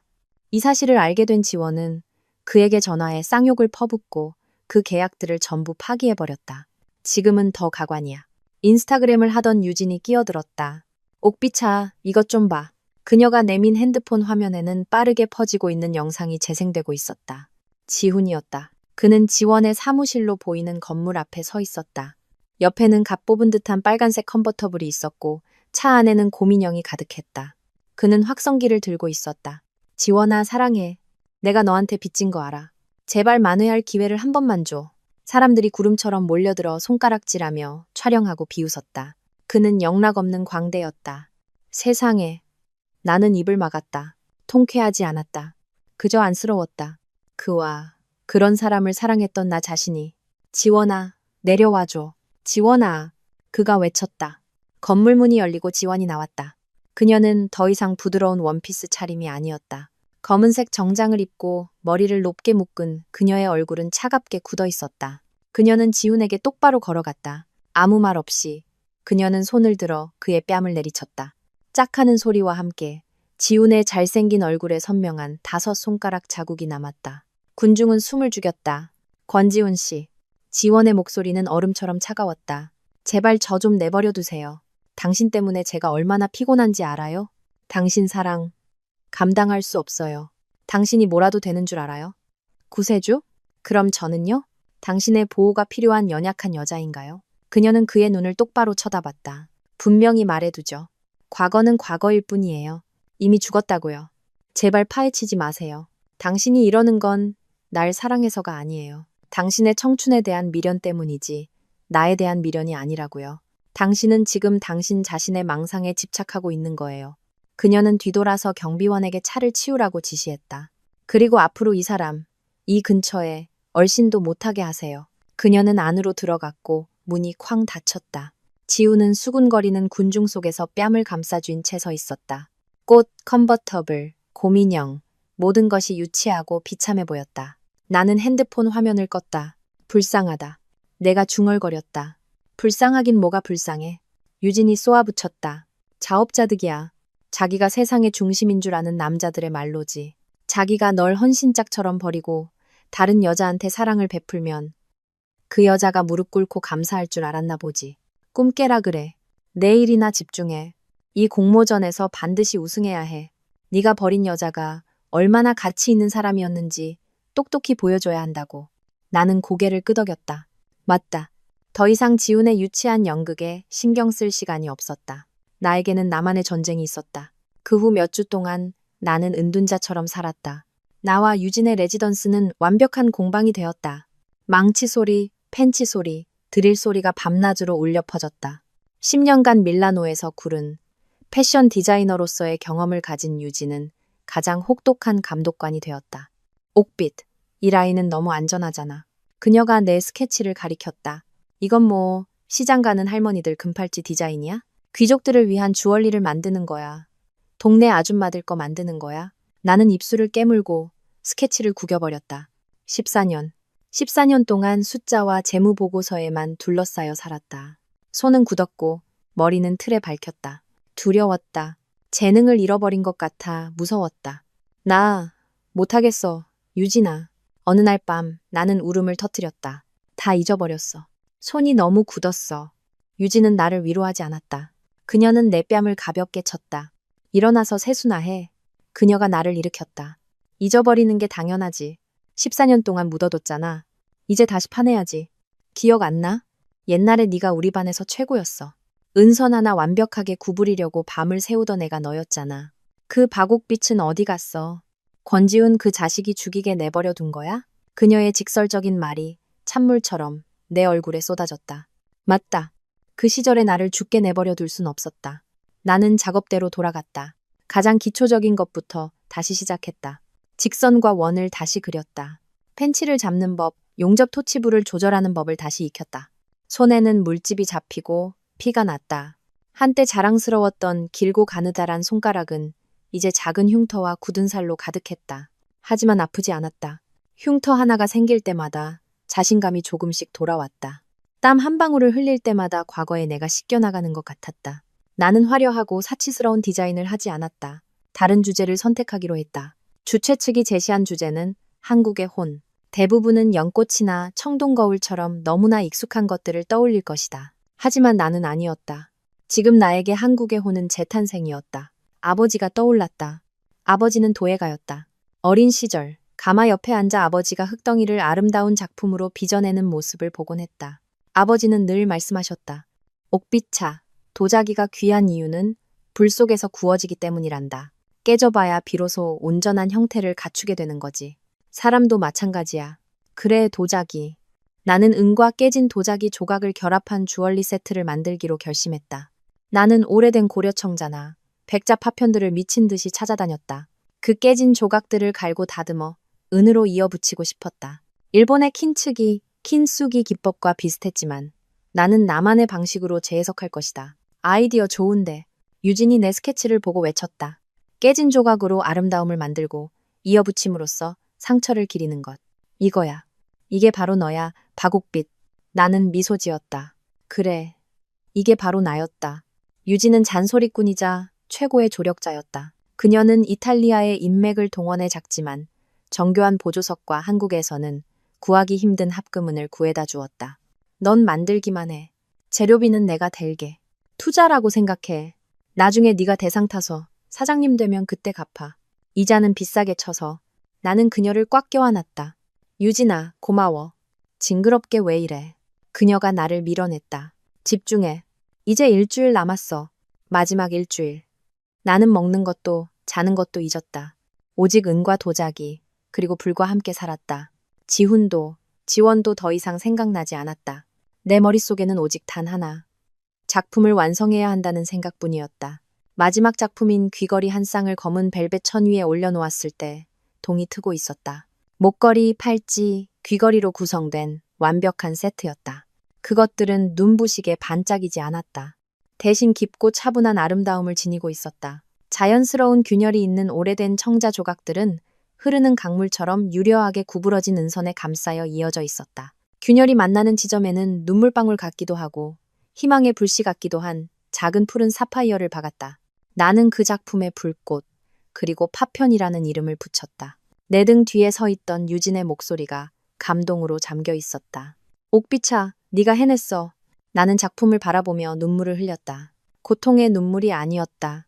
행복의 눈물이었다. 나는 나 자신을 되찾았다. 결선 당일 시내 최대 규모의 컨벤션 센터는 열기로 가득했다. 디자인 업계 관계자, 언론, 그리고 부유한 사업가들이 모두 모였다. 올해 한국의 빛 공모전은 막대한 투자를 받은 행사였다. 나와 유진은 백스테이지에 있었다. 유진이 나보다 더 긴장한 듯했다. 그녀는 계속해서 왔다 갔다 하며 모델의 의상을 점검하고 내 작품의 조명을 조절했다. 옥비차, 물 좀 마셔. 얼굴이 새하얘. 그녀가 내 손에 물병을 쥐어주었다. 떨렸다. 정말 떨렸다. 14년 만에 이런 자격으로 대중 앞에 서는 것이었다. 나는 지훈의 등 뒤 그림자로 서 있는 것에 익숙했다. 이제 나 스스로 빛을 향해 걸어나가야 했다. 주변을 둘러보니 백스테이지는 혼란스러웠다. 다른 디자이너들은 모두 화려했다. 그들은 젊고 자신감이 넘쳤다. 그들의 작품은 하나같이 다이아몬드와 화려한 보석으로 눈부시게 빛났다. 내 작품 불꽃, 그리고 파편을 돌아보았다. 유리상자 안에 조용히 놓인 그것은 차분하고 겸손해 보였다. 과연 누가 이 작품을 이해해줄까? 쟤들 신경 꺼. 유진이 내 생각을 읽은 듯 말했다. 진흙 속의 진주 같은 거야. 내 작품은 진짜라고. 불로 시험해봐야 아는 법이지. 그때 입구 쪽이 소란스러워지며 한 무리의 사람들이 들어왔다. 선두에 선 여자는 최지원이었다. 나는 할 말을 잃었다. 지원도 참가자였다니 전혀 몰랐던 사실이었다. 오늘 지원은 차가운 정장도 연약한 원피스도 입고 있지 않았다. 그녀는 하얀 실크 저고리에 쪽빛 치마를 입고 머리는 단정하게 빗어 올렸다. 순수하고 단아한 아름다움이었다. 그녀는 내 바로 옆 전시 공간으로 걸어왔다. 그녀의 팀은 매우 전문적이었다. 그들이 작품 상자를 열자 백금과 진주로 만들어진 주얼리 세트가 모습을 드러냈다. 그야말로 완벽했다. 정교하고 현대적이며 지극히 고급스러웠다. 해외에서 경력을 쌓은 사람의 수준을 여실히 보여주는 작품이었다. 나는 순간적으로 위축되었다. 내 불꽃, 그리고 파편이 그녀의 동해의 눈물과 경쟁이 될까? 지원은 내 시선을 느낀 듯 고개를 돌렸다. 그녀는 나와 내 작품을 차례로 보았다. 그녀의 시선은 깨진 도자기, 조각 위에서 오랫동안 머물렀다. 그리고 그녀는 나를 향해 가볍게 고개를 끄덕였다. 의례적인 인사였지만 오만함이나 경멸은 느껴지지 않았다. 참가 번호 15번 박옥빈님, 준비해 주십시오. 주최 측의 목소리에 심장이 덜컥 내려앉았다. 유진이 내 손을 꽉 잡았다. 심호흡해. 네가 최고야. 잊지 마. 나는 무대 뒤편으로 걸어 나갔다. 나는 모델이 아닌 디자이너로서 모델의 런웨이가 끝난 후 작품에 대해 발표해야 했다. 무대 옆에 숨어서 객석을 엿보았다. 관객석은 10,000원이었다.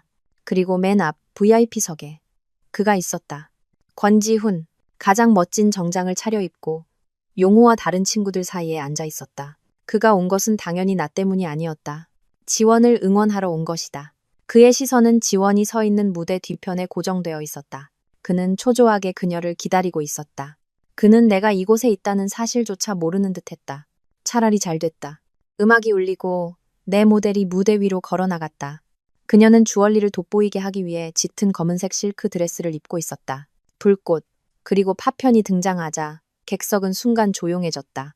이전에 나온 반짝이는 작품들과는 너무나 달랐다. 차분하고 깊이가 있었다. 무대 조명이 비치자 이어붙인 은선과 작은 사파이어가 은은하게 빛났다. 지훈이 미간을 찌푸리는 것이 보였다. 그는 혼란스러워 보였다. 이게 대체 무슨 작품인지 이해하지 못하는 표정이었다. 지원의 차례가 되자 그녀의 작품은 우레와 같은 박수를 받았다. 너무나 아름답고 완벽했다. 지훈이 가장 큰 소리로 박수를 쳤다. 그는 자랑스러움과 경외심이 가득한 눈으로 지원을 바라보았다. 그리고 내 발표 차례가 되었다. 존경하는 심사위원 여러분, 나는 무대로 걸어나갔다. 목소리가 떨렸다. 조명이 얼굴에 쏟아져 아무것도 보이지 않았다. 나는 잠시 눈을 감았다. 아버지께서 가마 옆에 앉아 계신 모습이 떠올랐다. 도자기는 불 속에서 구워져야 해. 깨져봐야 비로소 온전해지는 거란다. 나는 눈을 떴다. 더 이상 심사위원을 보지 않았다. 나는 내 작품, 불꽃, 그리고 파편을 똑바로 바라보았다. 제 작품의 이름은 불꽃, 그리고 파편입니다. 목소리가 안정을 찾았다. 이 작품은 은과 깨진 옛 도자기, 조각들로 만들어졌습니다. 사람들은 보통 균열을, 부서짐을 감추려고 합니다. 하지만 저는 그러고 싶지 않았습니다. 저는 그것을 기리고 싶었습니다. 나는 이야기하기 시작했다. 킨츠기의 철학에 대해, 상처를 잊는 것에 대해, 한국의 도자기에 대해, 가마 속의 불꽃에 대해. 저에게 한국의 혼이란 온전한 것들이 아닙니다. 내가 말했다. 한국의 혼은 부서진 후에도 굴하지 않는 강인함입니다. 깨져도 그 빛깔을 잃지 않는 도자기 파편처럼, 상처 입어도 영혼은 살아 숨쉬는 것처럼. 불꽃, 그리고 파편은 재탄생에 대한 이야기입니다. 우리는 자신의 상처를 마주하고 존중할 때 비로소 진정으로 아름다워질 수 있습니다. 내 말이 끝나자 객석은 숨막히는 정적에 휩싸였다. 나는 객석을 내려다보았다. 지훈을 보았다. 그는 더 이상 지원을 보고 있지 않았다. 그는 나를 뚫어질 듯이 쳐다보고 있었다. 그의 얼굴은 창백했고 눈빛에는 더 이상 첫사랑에 대한 경외심이 없었다. 그 자리에는 경악과 혼란, 그리고 망연자실함이 가득했다. 그는 방금 완전히 낯선 사람을 본 듯한 표정이었다. 그는 균열과 재탄생에 대해 이야기하는 자신감 넘치고 빛나는 바곡빛을 보고 있었다. 그는 알아들었다. 내가 무슨 말을 하고 있는지. 그 순간 나는 알았다. 그의 여동생, 그의 짐이었던 바곡빛은 이제 완전히 죽었다는 것을. 행사장의 공기는 무겁게 가라앉았다. 나는 무대 뒤로 돌아와 유진의 곁에 섰다. 심장은 여전히 미친 듯이 뛰고 있었다. 발표에 모든 기력을 쏟아부은 듯했다. 진짜 잘했어. 유진이 속삭였다. 그녀는 내 손을 꽉 잡았는데 그녀의 손 역시 차가웠다. 심사위원들이 회의를 시작했다. 그들은 꽤 오랫동안 토론하는 듯했다. 그들이 내 작품과 지원의 진주 세트를 번갈아 가리키는 것이 보였다. 아래층의 지우는 더 이상 가만히 앉아있지 못했다. 그는 안절부절 못하며 무대를 쳐다보다가 옆에 앉은 용호에게 무언가 긴장된 표정으로 말했다. 아까의 망연자실한 표정은 이제 감출 수 없는 불쾌감으로 바뀌어 있었다. 그는 자신의 그림자였던 내가 감히 같은 무대에 서고 심지어 자신이 숭배하는 여자보다 더 빛나는 것을 보고 불쾌해하는 것이었다. 자, 이제 결과를 발표하겠습니다. 사회자의 목소리가 내 상념을 깨뜨렸다. 은상, 동해의 눈물. 축하합니다. 디자이너 최지원님. 열렬한 박수 소리가 터져 나왔다. 나는 지원을 돌아보았다. 그녀는 프로페셔널하고 담담한 미소를 띠고 있었다. 그녀는 우아하게 무대로 올라가 상을 받았다. 지훈이 박수를 치는 것이 보였지만 그의 미소는 비틀려 있었다. 그는 자신의 첫사랑, 완벽하다고 믿었던 지원이 은상에 그쳤다는 사실을 믿을 수 없는 듯했다. 그는 수상자보다 더 실망한 표정이었다.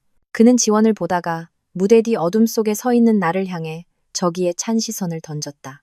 그는 분명 내가 자격이 없으며 단지 운이 좋았을 뿐이라고 생각하는 것이었다. 정말 놀라운 작품이었습니다. 사회자가 말을 이었다. 그리고 대상. 올해 한국의 빛 최고의 영예와 함께 이탈리아 마랑고니 석사과정 전액 장학금의 주인공은 행사장 전체가 숨을 죽였다. 작품 불꽃. 그리고 파편의 디자이너 박옥빈님입니다. 더 이상 아무것도 들리지 않았다. 귀가 윙윙 울렸다. 유진이 내 옆에서 비명을 질렀다. 그녀는 나를 껴안고 나무처럼 흔들어댔다. 옥비차, 네가 이겼어. 네가 이겼다고. 내가 이겼다고? 믿을 수 없었다. 내가 정말로. 박옥빈님, 무대로 올라와 주십시오. 유진이 나를 밀었다. 가, 어서. 내 상 받으러 가라고. 고개 빳빳이 들고. 나는 몽롱한 상태로 걸어 나갔다. 무대 조명이 나를 비췄다. 수천 개의 박수 소리. 심사위원들이 일어나 나를 향해 미소 지으며 박수를 치고 있었다. 유진이 나보다 더 크게 울고 있었다. 그리고 지훈이 보였다. 그는 박수를 치지 않았다. 그는 자리에 얼어붙은 채 앉아 있었다. 그의 얼굴은 창백함을 넘어 잿빛이었다. 그는 나를 괴물 보듯 쳐다봤다. 경악, 불신, 분노, 그리고 상실감. 그 모든 감정이 나를 버린 남자의 얼굴에 고스란히 드러나 있었다. 그는 이해할 수 없었다. 그가 방금 버린 나약한 여동생 박옥빛이 어떻게 우승할 수 있었는지, 어떻게 그의 첫사랑이 서야 할 자리에 설 수 있었는지. 그때 은상을 받은 지원이 무대에서 내려오고 있었다. 지훈이 벌떡 일어나 그녀의 앞을 막아섰다. 지원아. 그는 아마 위로나 불평의 말을 하려던 것이었을 것이다. 하지만 지원은 멈추지 않았다. 그녀는 지훈을 쳐다보지도 않았다. 마치 그가 존재하지 않는 것처럼 스쳐 지나갔다. 그녀는 무대로 올라오고 있는 나를 향해 똑바로 걸어왔다. 행사장 전체가 숨을 죽이고 그녀의 행동을 지켜봤다. 그녀는 무엇을 하려는 걸까? 은상 수상자가 대상 수상자를 마주하는 순간, 지원은 내 앞에 멈춰섰다. 그녀는 나를 보고 미소 지었다. 조금의 가식도 없는 환한 미소였다. 축하해요. 그녀가 손을 내밀며 말했다. 정말 자격 있어요. 불꽃, 그리고 파편. 이름도 그 안에 담긴 이야기도 정말 감동적이었어요. 진심으로 존경합니다. 나는 얼떨떨하게 그녀의 손을 잡았다. 그녀의 손은 따뜻했다. 고마워요. 내가 더듬거렸다. 깨끗하게 졌어요. 그녀는 진심 어린 목소리로 말했다. 제 작품은 아름답지만 한 가지가 부족했어요. 언니가 가진 그 부서짐의 영혼이요. 그리고 그녀는 나를 안았다.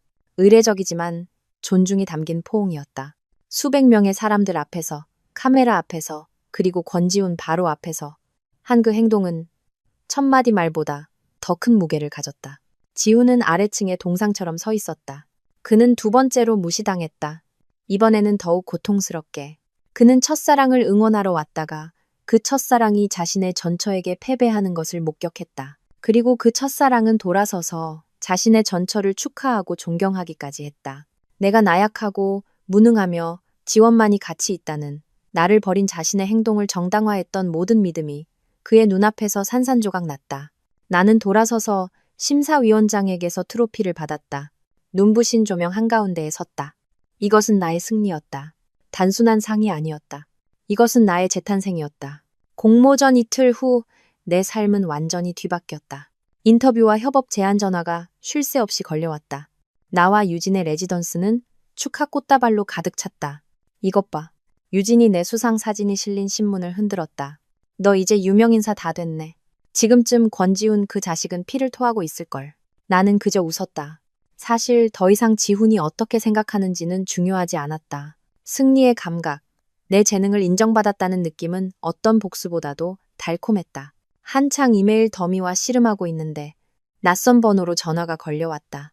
여보세요, 박옥빛입니다. 안녕하세요, 옥빛씨. 저 지원이에요. 부드러운 목소리가 들려왔다. 나는 잠시 멈칫했다. 최지원. 제3자가 나에게 전화를 하다니. 아, 안녕하세요. 무슨 일이시죠? 다시 한번 축하드리려고 전화했어요. 그리고 혹시 커피 한잔 하실 수 있을까요? 따로 드리고 싶은 말씀이 있어서요. 이건 옥비 씨가 아셔야 할 것 같아서요. 그녀의 목소리는 매우 진지했다. 나는 유진을 쳐다봤다. 유진은 눈썹을 치켜 올리며 가발하는 신호를 보냈다. 좋아요. 내가 대답했다. 언제 어디서 볼까요? 우리는 조용한 가든 카페에서 만나기로 했다. 나는 약속 시간보다 일찍 도착했다. 마음이 조금 긴장됐다. 그녀는 무슨 말을 하려는 걸까? 무대에서는 졌지만 사랑에서는 이겼다고 자랑하려는 걸까? 지원은 정시에 도착했다. 그녀는 여전히 심플한 실크 셔츠와 슬랙스 차림이었다. 내가 상상했던 남의 남자를 빼앗는 여자와는 거리가 멀었다. 와주셔서 고마워요. 그녀가 미소 지으며 앉았다. 제 전화가 실례가 되진 않았을지 걱정되네요. 하지만 공모전에서 지훈 씨를 보고 이건 꼭 말씀드려야겠다고 생각했어요. 지훈 씨요? 내가 미간을 찌푸렸다. 네. 지원이 한숨을 쉬었다. 옥비 씨, 단도직입적으로 말씀드릴게요. 저 지훈 씨랑 아무 사이 아니에요. 나는 할 말을 잃었다. 아무 사이가 아니라니요? 그는 저와 이혼하는 이유가 당신 때문이라고. 당신에게 빚을 졌고 당신을 지켜줘야 한다고 했어요. 지원이 쓴웃음을 지었다. 슬픔과 경멸이 섞인 웃음이었다. 지켜줘요? 그 사람이 무슨 자격으로 절 지켜줘요? 그녀는 고개를 저었다. 옥비 씨, 저와 지훈 씨가 첫사랑이었던 건 맞아요. 하지만 그건 6년 전 대학생 때의 풋사랑이었을 뿐이에요.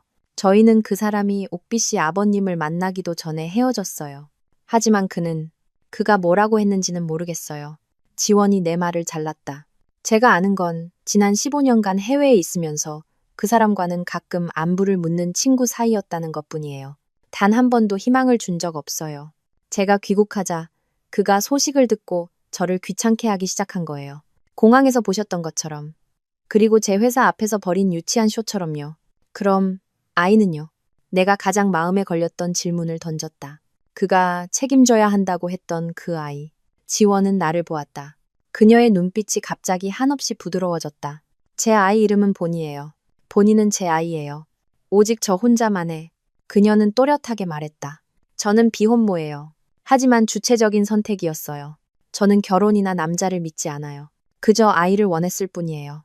본인은 미국에서 정자를 기증받아 시험관 시술로 낳은 아이예요. 권지훈 씨와는 피 한 방울 섞이지 않았어요. 나는 망연자실했다. 내 파경의 모든 이유, 모든 이야기가 전부 거짓말이었다니. 그럼 그는 왜? 집착이죠. 지원이 대답했다. 그 사람은 절 사랑하는 게 아니에요. 옥비 씨. 자신의 미련을 사랑하는 거죠. 그가 구해줘야 할 연약하고 가녀린 첫사랑의 이미지를 사랑하는 거예요. 제가 아이와 함께 귀국한 것을 보고 그는 스스로 이야기를 만들어낸 거예요. 제가 불행하게 살고 남자에게 버림받았으며 자신이 구세주가 되어야 한다고. 14년간 짊어졌던 책임을 벗어던질 명분을 만들기 위해 스스로를 그렇게 속인 거죠. 지원이 몸을 기울여 내 손을 잡았다. 옥비 씨, 저는 언니를 정말 존경해요. 그 사람이 언니에게 어떻게 했는지, 그리고 그 모든 일 후에도 언니가 어떻게 일어서서 불꽃, 그리고 파편을 만들어냈는지 그 작품에서 제 이야기를 봤어요. 그거 알아요? 그녀가 말을 이었다. 저는 언니를 경쟁자로 생각하지 않아요. 동지라고 생각해요. 우리 둘 다 한 남자의 이기심과 망상의 희생자니까요. 그녀는 가방에서 명함을 꺼냈다. 저는 제 디자인 브랜드를 키우기 위해 귀국했어요. 하지만 저는 경영과 전략에는 강하지만 언니 같은 창의적인 영혼은 없어요. 그래서 생각했어요. 우리 협력하는 건 어떨까요? 나는 최지원 디자인, CEO 최지원이라고 적힌 명함을 보았다. 언니의 불꽃, 그리고 파편과 다른 디자인들을 세계 시장에 내놓고 싶어요. 언니에겐 재능이 있고 저에겐 인맥이 있어요. 우리 두 여자, 남자 없이도 우리만의 제국을 만들 수 있어요. 어떻게 생각하세요? 나는 내적이라고 생각했던 여자, 지원을 바라보았다. 그녀는 내가 생각했던 것보다 훨씬 더 강하고 독립적이며 품이 있는 사람이었다. 웃음이 나왔다. 인생은 정말 아이러니했다. 나는 명함을 받았다. 생각해 볼게요. 하지만 고마워요, 지원 씨. 진실을 말해줘서. 천만에요. 그녀가 미소 지었다. 우리는 모두 진실을 알 자격이 있으니까요. 나는 카페를 나왔다. 머릿속이 복잡했다. 바로 레지던스로 돌아가지 않고 거리를 헤맸다. 거짓말. 내 모든 비극, 번개 같은 이혼, 짐이라 불렸던 14년. 모든 것이 지훈이 스스로 꾸며낸 거짓말 위에 세워져 있었다. 그는 첫사랑을 구원하는 순정남이 아니었다. 나를 고상하게 버리기 위해 잊지도 않은 이야기를 빌려온 비겁한 겁쟁이였다. 그는 자신이 그저 나에게 질렸다는 사실조차 마주할 용기가 없었던 것이다. 이제 분노는 고통보다 더 커졌다. 배신당한 아내의 분노가 아니었다. 비열한 인간에 대한 극한의 경멸이었다. 집에 돌아오니 유진은 테이블에 다리를 올리고 마스크팩을 한 채 TV를 보고 있었다. 어땠어? 그녀가 웅얼거리며 물었다. 그 여자가 뭐래? 울면서 권지훈 용서해달라고 하디? 나는 방 한가운데에 서 있다가 갑자기 웃음을 터뜨렸다. 미친 듯이 웃었다. 눈물이 날 정도로. 유진이 깜짝 놀라 마스크팩을 내던졌다. 세상에, 너 그 여자한테 홀렸냐? 미쳤어? 유진아, 나는 웃으며 말했다. 희극이야, 희극. 내 인생은 정말 한편의 코미디야. 나는 소파에 앉아 유진에게 모든 것을 이야기했다. 지원이 지훈을 사랑하지 않는다는 것, 아이가 시험관 아기라는 것, 그리고 협력 제안까지. 유진은 이야기를 듣는 내내 눈을 동그랗게 뜨고 입을 벌리고 있었다. 그녀는 몇 초간 멍하니 있다가 이내 나처럼 폭소를 터뜨렸다. 맙소사. 그럼 그 자식은 상대방은 원하지도 않는데 혼자 북치고 장구치고 영웅놀이까지 한 거였어? 등신. 역사에 길이 남을 등신이네. 나 이제 어떡하지? 유진아? 웃음을 그친 내가 물었다. 어떡하긴. 유진이 벌떡 일어섰다.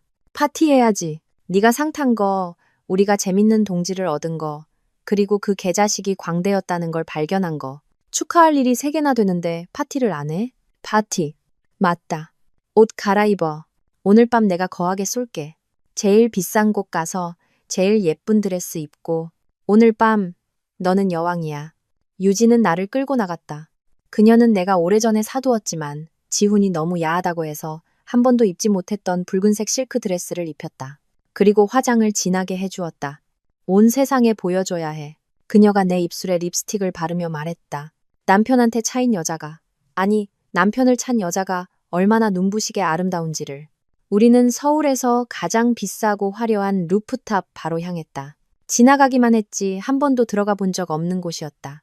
오늘 밤은 취하자. 유진이 선언했고 우리는 마셨다. 와인을 마시고 칵테일을 마셨다. 세상 온갖 이야기를 나누었다. 그녀의 10년간의 밀라노 생활, 나의 꿈. 우리는 더 이상 지훈에 대해 한마디도 하지 않았다. 그는 그럴 가치가 없는 사람이었다. 14년 만에 처음으로 나는 살아있음을 느꼈다. 자유로움을 느꼈다. 나는 웃고 떠들고 음악에 맞춰 춤을 췄다. 나는 더 이상 누구의 그림자도 아니었다. 흥에 겨운 유진이 핸드폰을 꺼냈다. 사진 찍어야지. 내 재탄생을 기념해야 해. 그녀가 나를 끌어당겼다. 우리는 입술을 내밀고 와인잔을 들어 올렸다. 뒤로는 도시의 불빛이 별처럼 반짝였다. 찰칵, 예술이다. 그녀가 소리쳤다. 인스타에 올려서 온 세상이 보게 해야지. 그녀는 무언가를 타닥타닥 입력했다. 캡션은 뭘로 하지? 아, 새로운 챔피언의 탄생을 축하하며. 어떤 쓰레기는 버리는 게 상책. 새로운 시작을 위해 건배. 야, 내가 그녀를 째려봤다. 몰라, 내 맘이야. 그녀가 혀를 내밀고는 게시 버튼을 눌렀다. 심지어 바의 위치까지 태그했다. 나도 신경 쓰지 않았다. 즐거웠으니까. 하지만 그 즐거움은 오래가지 않았다. 약 15분 후 주머니 속에 깨진 핸드폰이 미친 듯이 울리기 시작했다. 놀라서 꺼내보니 수십 개의 카카오톡 메시지와 부재중 전화. 모두 한 사람에게서 온 것이었다. 권지훈. 메시지를 열었다. 너 지금 어디야? 누구랑 있는 건데? 감히 그런 옷을 입어? 나는 할 말을 잃었다. 어떻게 알았지? 아, 유진의 사진. 나는 스크롤을 내렸다. 그 백발 머리는 누구야? 공항에 있던 걔. 지금 몇 시인 줄 알고 아직도 바에 있어? 박옥빛, 너 언제부터 그렇게 타락했어? 당장 집으로 돌아와. 너 지금 스카이뷰 3에 있지? 당장 나와. 박옥빛. 감히 내 메시지를 무시해? 마지막 메시지는 분노에 찬 대문자로 가득했다. 나는 유진을 쳐다봤다. 유진도 자신의 핸드폰을 보다가 나를 보고 어깨를 으쓱했다. 이야, 낚싯밥을 엄청 빨리 무네. 나는 메시지들을 다시 읽었다. 이것은 관심이 아니었다. 소유욕과 통제욕이었다. 자신이 버린 물건이 다른 곳에서 행복해하는 것을 보고 못마땅해하는 주인의 분노였다. 그는 나를 사랑하는 게 아니었다. 그저 안 입고 왔을 뿐이다. 그는 질투했다. 사랑 때문이 아니라 훼손된 자존심 때문에. 그의 약한 여동생이 감히 바에 가고 술을 마시고 빨간 드레스를 입고 그 없이도 행복하게 웃는 것을 참을 수 없었던 것이다. 속이 메스꺼웠다. 나는 답장하지 않았다. 핸드폰을 무음으로 바꾸고 가방에 던져 넣었다. 와인잔을 들었다. 유진아, 내 목소리는 얼음장처럼 차가웠다. 계속 마시자. 오늘 밤은 취하지 않으면 집에 안 가. 즐거움은 사라졌다. 경멸과 결심만이 남았다. 나는 그에게서 완전히 벗어나야 했다. 나와 유진이 레지던스 로비에 도착했을 때는 새벽 1시가 거의 다 되어서였다. 둘 다 취해서 비틀거렸다. 나는 유진에게 기대야 겨우 설 수 있었다. 14년 동안 한 번도 느껴보지 못한 아찔하고 해방된 기분이었다. 봤지? 내가 딸꾹질하며 웃었다. 내가 이겼어, 유진아. 내가 상 탔다고. 알았어. 우리 챔피언 여사님. 유진도 혀가 꼬인 채 대답했다. 그녀는 내 어깨에 팔을 둘렀다. 이제 들어가서 자자. 내일 일해야지. 우리가 비틀거리며 엘리베이터를 기다리고 있을 때 로비의 어두운 구석에서 한 인형이 나타나 우리 앞을 막아섰다. 취기가 절반은 날아가는 것 같았다. 권지훈. 그가 거기에 서 있었다. 얼마나 기다렸는지 모를 퀭한 얼굴의 수염은 거뭇거뭇하고 두 눈은 붉게 충혈되어 있었다. 지원에게 뺨을 맞았던 날보다 더 비참해 보였다. 그에게서는 나보다 더 지독한 술 냄새가 풍겼다. 옥비차. 그가 잠긴 목소리로 불렀다. 아이 씨발. 유진이 욕을 읊조리며 내 앞을 막아섰다. 너 여기서 뭐해? 거머리 같은 놈. 지훈은 유진을 쳐다보지도 않았다. 그의 시선은 내게 고정되어 있었다. 그는 내 머리부터 발끝까지 빨간 드레스, 진한 화장, 흐트러진 머리카락을 훑어보았다. 그의 눈빛에는 더 이상 메시지에서 보였던 분노가 없었다. 그 자리에는 감출 수 없는 고통과 상실감이 어려 있었다. 너 술 마셨구나. 그가 믿을 수 없다는 듯 말했다. 너랑 무슨 상관인데? 유진이 쏘아붙였다. 네가 뭔데 얘를 간섭해? 가서 네 첫사랑이랑 애나 돌봐. 아니야, 유진아. 지훈이 고개를 저었다. 그의 목소리는 애원하는 듯했다. 오해야. 내가. 그는 나를 향해 다가왔다. 유진이 팔을 벌려 막아섰다. 유진아, 옥빛이랑 얘기 좀 하게 해줘. 그가 유진을 가볍게 밀었다. 제발, 5분만. 옥빛아. 그가 내 눈을 똑바로 쳐다봤다. 너, 너무 변했어. 이 드레스, 이 립스틱. 너 원래 이런 애 아니잖아. 나는 차가운 웃음을 터뜨렸다. 그럼 제가 어떤 사람이어야 하는데요? 내가 물었다. 회색 정장 입고 화장기 없는 얼굴로 집에서 울고 있어야 하나요? 아니야. 그가 소리쳤다. 텅 빈 로비에 절망적인 외침이 울려 퍼졌다. 아니야, 옥비차. 내가 틀렸어. 내가 잘못했다는 거 알아. 그는 비틀거리며 내 손을 잡으려는 듯 손을 뻗었다. 나는 한 걸음 물러섰다. 이제 깨달았어. 그가 울먹이며 말했다. 공모 전날 무대 위에 있는 너를 봤을 때 네가 내가 알던 박옥빛이 아니었어. 너무 눈부셔서 너를 알아보지 못했어. 그리고 네가 우승했을 때 그가 말을 이었다. 지원이는 나를 쳐다보지도 않고 너한테 가서 축하하더군. 그때 정신이 번쩍 들었어. 나는 광대였어. 허상을 쫓는 광대. 지원이는 내가 사랑하는 사람이 아니었어. 그는 고개를 저었다. 그 애는 그냥 미련이었어. 내가 스스로 만들어낸 핑계. 과거에 집착했고 그 애를 가져야만 내 청춘이 완성된다고 생각했지. 내가 틀렸어. 그가 고개를 들어 나를 보았다. 늘 자신만만하던 그 남자의 얼굴에 눈물이 흐르기 시작했다. 옥비차, 내가 사랑하는 사람은 너야. 지난 14년 동안 너였다고. 네가 곁에 있는 게 너무나 당연해서 그게 책임감인 줄 알았어. 내가 너무 바보 같아서 그게 사랑인 줄 몰랐던 거야.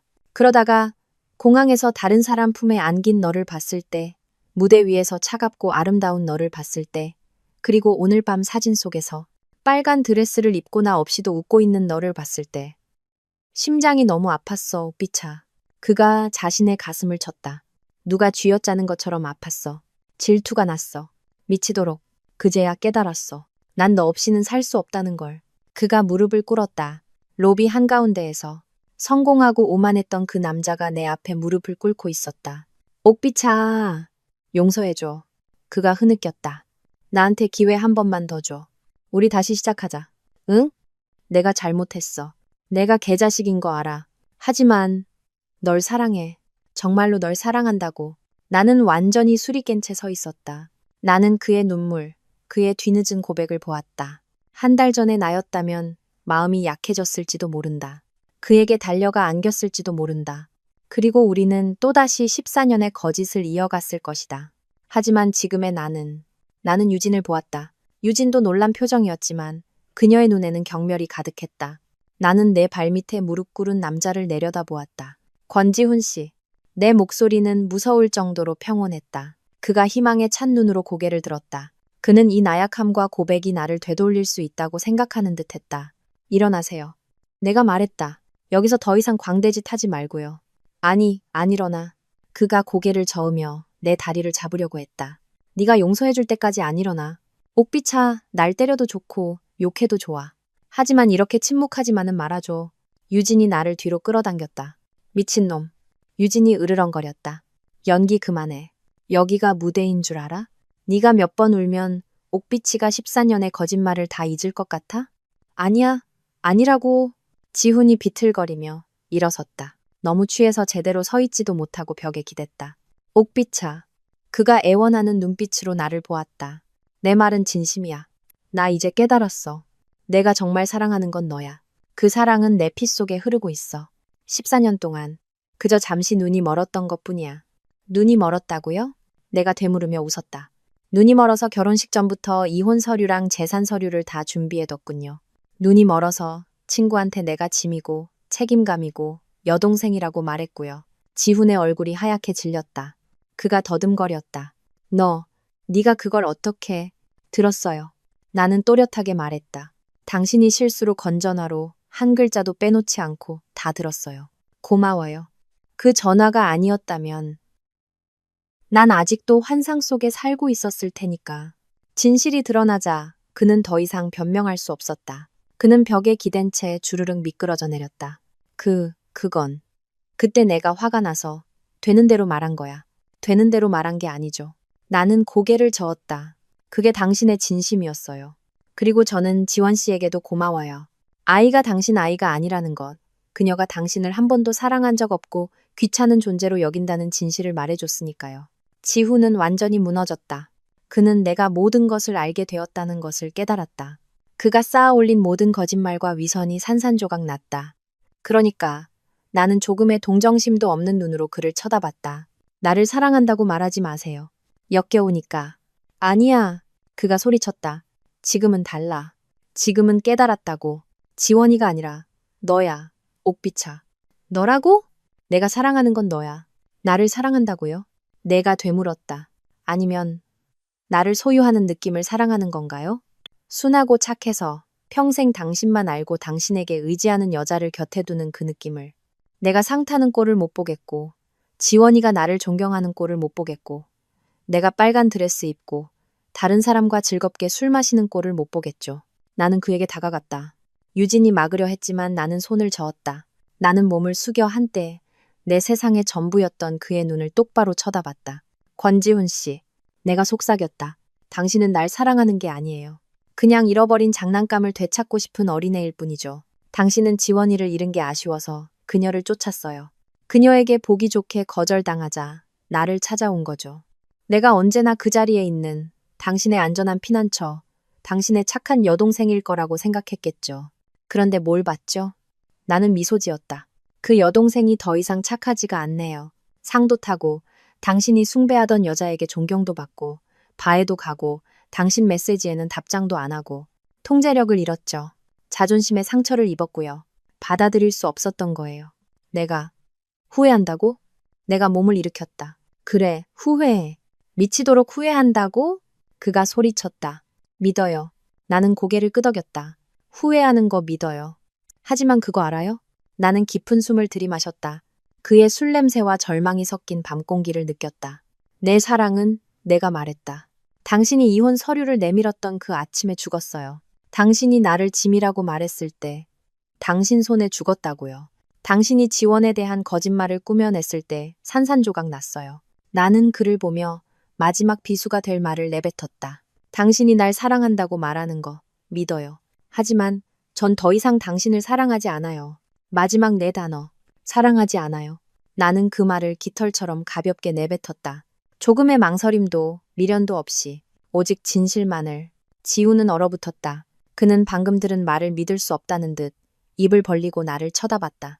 그의 눈물이 멈췄다. 절망은 극한의 혼란으로 바뀌었다. 너 뭐라고? 말했잖아요. 나는 한 글자 한 글자 힘주어 말했다. 전 더 이상 당신을 사랑하지 않아요. 알겠어요? 나는 그를 향해 미소 지었다. 지금 당신의 집착은 몇 주 전 지원 씨에 대한 당신의 집착과 똑같아요. 유치하고 귀찮아요. 돌아가세요. 경비원 부르기 전에. 나는 돌아서서 유진의 팔짱을 꼈다. 가자, 유진아. 피곤해. 옥비차. 그가 내 등 뒤에서 고통스럽게 외쳤다. 나한테 이럴 순 없어. 거짓말이야. 넌 아직 날 사랑해. 나는 뒤돌아보지 않았다. 마침 엘리베이터 문이 열렸다. 나와 유진은 안으로 들어갔다. 엘리베이터 문이 닫히는 순간까지 그는 부서진 조각상처럼 로비 한가운데에 서 있었다. 엘리베이터 안에서 유진이 긴 한숨을 내쉬었다. 세상에, 너 진짜 멋있다. 박옥빛. 나 소름 돋았어. 그녀가 나를 꽉 껴안았다. 그제야 내 다리가 떨리고 있다는 것을 느꼈다. 나는 울지 않았다. 그저 너무나 아파서 감각이 무뎌졌을 뿐이었다. 끝났어. 내가 그녀의 어깨에 기대어 속삭였다. 유진아, 정말로 끝났어. 나는 그날 밤 이후 그 명백한 거절과 진실 앞에서 지훈이 포기할 것이라 생각했다. 그가 부끄러움을 알고 물러설 것이라 생각했다. 하지만 나는 틀렸다. 나는 자존심에 상처 입은 남자의 집착 혹은 관계를 과소평가했다. 그는 당분간 나타나지 않았다. 문자도 전화도 없었다. 나도 신경 쓰지 않았다. 나와 유진은 일에 몰두했다. 나는 지원의 협력 제안을 받아들였다. 우리는 불꽃 그리고 파편의 상업용 버전을 위한 컬렉션 기획에 착수했다. 이탈리아 장학금 대신 나는 오래전부터 꿈꿔왔던 뉴욕의 파슨스 디자인 스쿨, 파슨스 스쿨 오브 디자인에 지원서를 냈고 기적적으로 합격 통지를 받았다. 내 삶은 바쁘고 미래로 가득 차 있었다. 일주일쯤 후 용호가 다시 전화를 걸어왔다. 옥비차. 그의 목소리에는 미안함이 묻어 있었다. 이번 주말에 우리 동기들 졸업 기념 파티하는데 레스토랑에서 너도 와서 같이 즐기면 안 될까? 나는 망설였다. 그들의 공통된 친구들을 다시 만나고 싶지 않았다. 제발, 옥비차. 용호가 애원했다. 오랜만에 다들 보는 거잖아. 그냥 식사 한 끼야.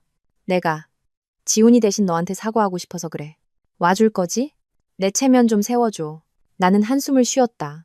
용호는 좋은 사람이었다. 지훈의 친구들 중 유일하게 내게 호의적이었다. 네. 그럼 몇 시에? 토요일 저녁. 내가 데리러 갈게. 아니에요. 괜찮아요. 유진이랑 같이 갈게요. 그래, 그래. 용호가 서둘러 동의했다. 유진은 나를 째려봤다. 미쳤어? 갑자기 동창회는 왜 가? 또 그 개자식 보려고? 그냥 식사 한 끼래. 내가 말했다. 용호 오빠는 좋은 뜻으로 그런 걸 거야. 어쨌든 과거에 작별 인사를 하는 것도 나쁘지 않지. 나 곧 떠나잖아. 유진이 고개를 끄덕였다. 알았어. 같이 가줄게. 걔들이 무슨 꿍꿍이인지 봐야겠어. 토요일 저녁, 나와 유진은 약속된 레스토랑으로 향했다. 고급스러운 가든 레스토랑이었다. 용호는 야외에 프라이빗한 공간을 예약해 두었다. 파티는 생각보다 아늑했다. 용호와 그의 아내, 그리고 몇몇 친한 동기들만 있었다. 지훈은 없었다. 나는 안도의 한숨을 내쉬었다. 옥비차, 유진아, 이리 와. 용호가 활짝 웃으며 우리를 위해 의자를 빼주었다. 이야, 우리 챔피언 오셨네. 요즘 신문에 계속 나오더라. 모두가 나를 따뜻하게 맞아주었다. 그들은 내 수상을 축하했고 내 성공에 대해 이야기했다. 아무도 지훈에 대해 언급하지 않았다. 파티는 놀라울 정도로 즐겁게 흘러갔다. 우리는 순수했던 대학 시절 이야기를 나누었다. 어머 옥비차, 용호의 아내가 갑자기 나를 툭 쳤다. 혹시 옛날에 지훈이가 준 반지 아직도 가지고 있어? 그 사람이 직접 만들었다는 네잎클로버 반지 말이야. 나는 멈칫했다. 그 반지. 대학 시절 내가 건축학도였던 그의 졸업작품을 도와준 적이 있었다. 그는 고맙다며 직접 은으로 네잎클로버 모양 반지를 만들어 주었다. 그가 내게 준 처음이자 마지막 선물이었다. 나는 그것을 아주 소중히 간직하고 있었다. 네, 아직 가지고 있어요. 불길한 예감이 들었다. 잘 됐다. 용호의 아내가 박수를 쳤다. 그 순간 정원의 모든 불이 꺼졌다. 모두가 하며 웅성거렸다. 이윽고 작은 스포트라이트 하나가 정원 한가운데를 비췄다. 음악이 흘러나왔다. 대학 시절 나와 그가 즐겨 듣던 오래된 노래. 그리고 그가 걸어 나왔다. 권지훈. 로비에서 봤던 그 술 취하고 비참한 모습이 아니었다. 그는 하얀색 턱시도를 입고 머리는 단정하게 빗었으며 깨끗하게 면도한 모습이었다. 그의 손에는 꽃다발이 들려 있었다. 그는 마치 신랑 같았다. 나는 얼어붙었다. 유진이 벌떡 일어섰다. 이게 무슨 쇼야? 모든 것이 연극이었다. 이 파티, 이 친구들, 그들은 모두 한통속이었다. 지훈은 천천히 나를 향해 걸어왔다. 그는 나를 보지 않고 허공을 응시하며 마이크에 대고 말했다. 15년 전, 꼭 오늘 같은 저녁이었습니다. 저는 한 여자를 만났습니다. 언제나 무언가를 말하는 듯한 눈을 가진 착한 여자였습니다. 그는 우리의 이야기를 늘어놓았다. 아름답게 각색된 버전으로. 그는 아버지와의 약속을 신성한 사랑의 맹세로 둔갑시켰고 우리의 14년을 행복한 여정으로 포장했다. 지원과의 일. 이혼 이야기는 철저히 무시했다. 그리고 그는 말했다. 저는 실수를 저질렀습니다. 끔찍한 실수를. 저는 그녀를 잃어버릴 뻔했습니다. 그녀를 울게 만들었습니다. 그는 잠시 말을 멈추고 나를 똑바로 쳐다봤다. 옥비차, 내가 자격 없는 거 알아. 하지만 오늘 우리 모두의 친구들 앞에서 내 잘못을 만회하고 싶어. 그가 무릎을 꿇었다. 세상에 또 무릎이었다. 용호와 친구들이 박수를 치기 시작했다. 용서해줘. 용서해줘. 지우는 벨벳 상자를 열었다. 안에는 다이아몬드가 아닌 오래되는 네잎클로버 반지가 들어있었다. 이 반지는 그가 말했다. 내가 너를 위해 처음으로 직접 만든 거야. 우리 시작의 증표지. 그땐 내가 가진 게 아무것도 없었지만 지금은 모든 걸 가졌어. 하지만 깨달았어. 모든 걸 가져도 네가 없으면 아무 의미 없다는 걸. 내 얼굴이 뜨겁게 달아올랐다. 감동 때문이 아니라 분노와 수치심 때문이었다. 그는 나를 광대로 만들었다. 그는 우리의 추억과 대학 시절의 반지를 이용해 모든 사람 앞에서 내가 거절할 수 없는 상황으로 나를 몰아넣었다. 박옥빛, 그가 반지를 들어 올렸다. 나와 다시 한번 결혼해 주겠어? 약속할게. 이제 다시는 너를 울리지 않겠다고. 모두가 환호했다. 받아줘. 받아줘. 용호의 아내가 내 팔을 잡아 끌었다. 세상에. 너무 로맨틱하다. 옥비차. 뭘 망설여? 나는 무릎 꿇은 채 기대와 자신감에 찬 얼굴로 나를 보는 지훈을 보았다. 그는 자신이 이겼다고 생각했다. 이 쇼에 내가 감동할 것이라 생각했다. 나는 깊은 숨을 들이마셨다. 용호 아내의 손을 뿌리치고 지훈을 향해 걸어갔다. 그는 미소 지으며 반지를 더 높이 들어 올렸다. 나는 친구들의 시선과 스포트라이트 속에서 그의 앞에 섰다. 나는 그와 반지를 차례로 보았다. 안 받아요. 내 목소리는 크지 않았지만 모두가 들을 수 있을 만큼 또렷했다. 권지훈 씨, 연기 참 잘하네요. 그의 얼굴에서 미소가 굳었다. 환호성이 멎었다. 공기가 무겁게 가라앉았다. 모두가 경악했다. 용호와 그의 아내는 얼굴이 굳었다.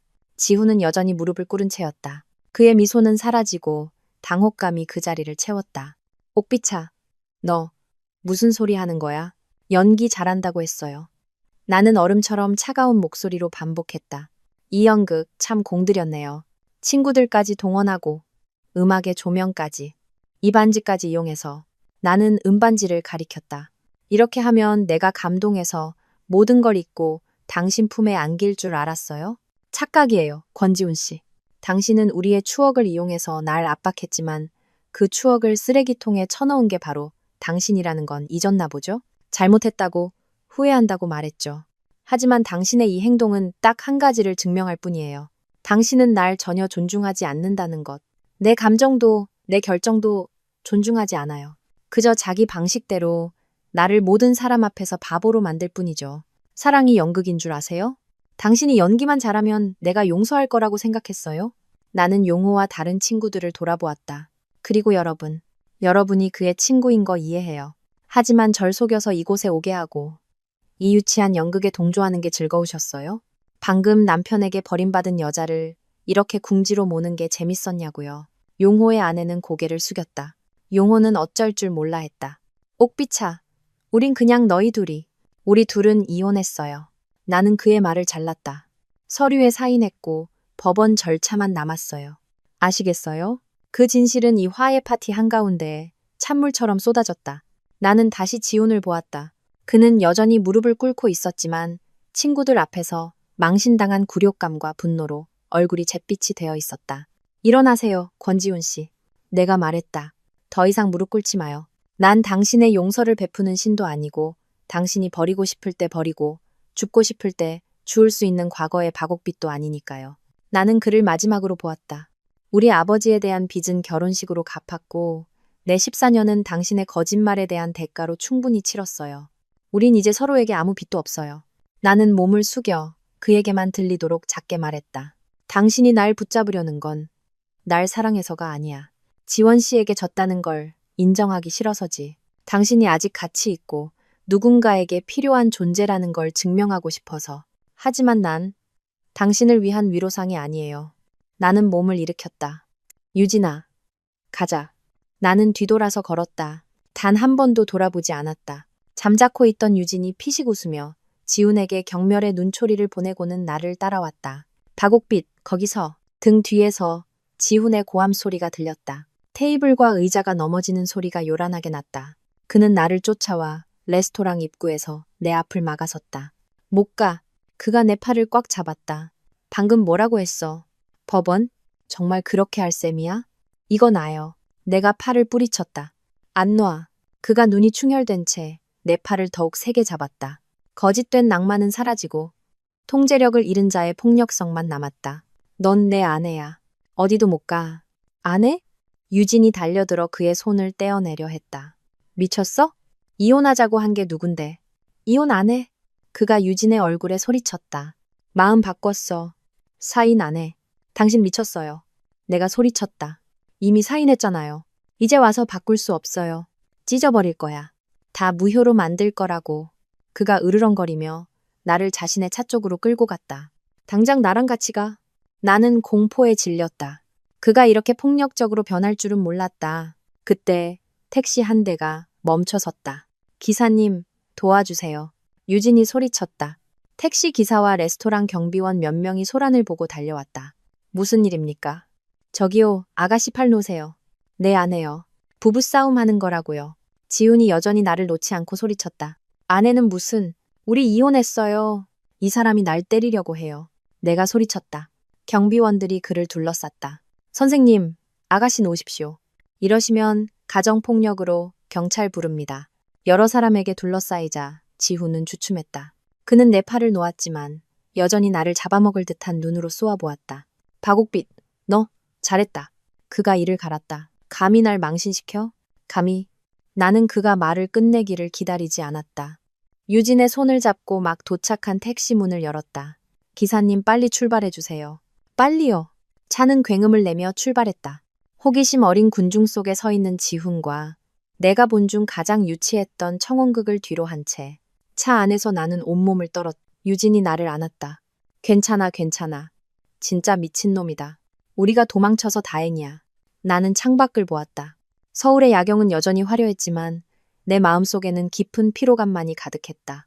나는 핸드폰을 꺼내 지훈의 번호를 찾았다. 그리고 메시지를 보냈다. 내일 오전 9시, 가정법원. 잊지 마요.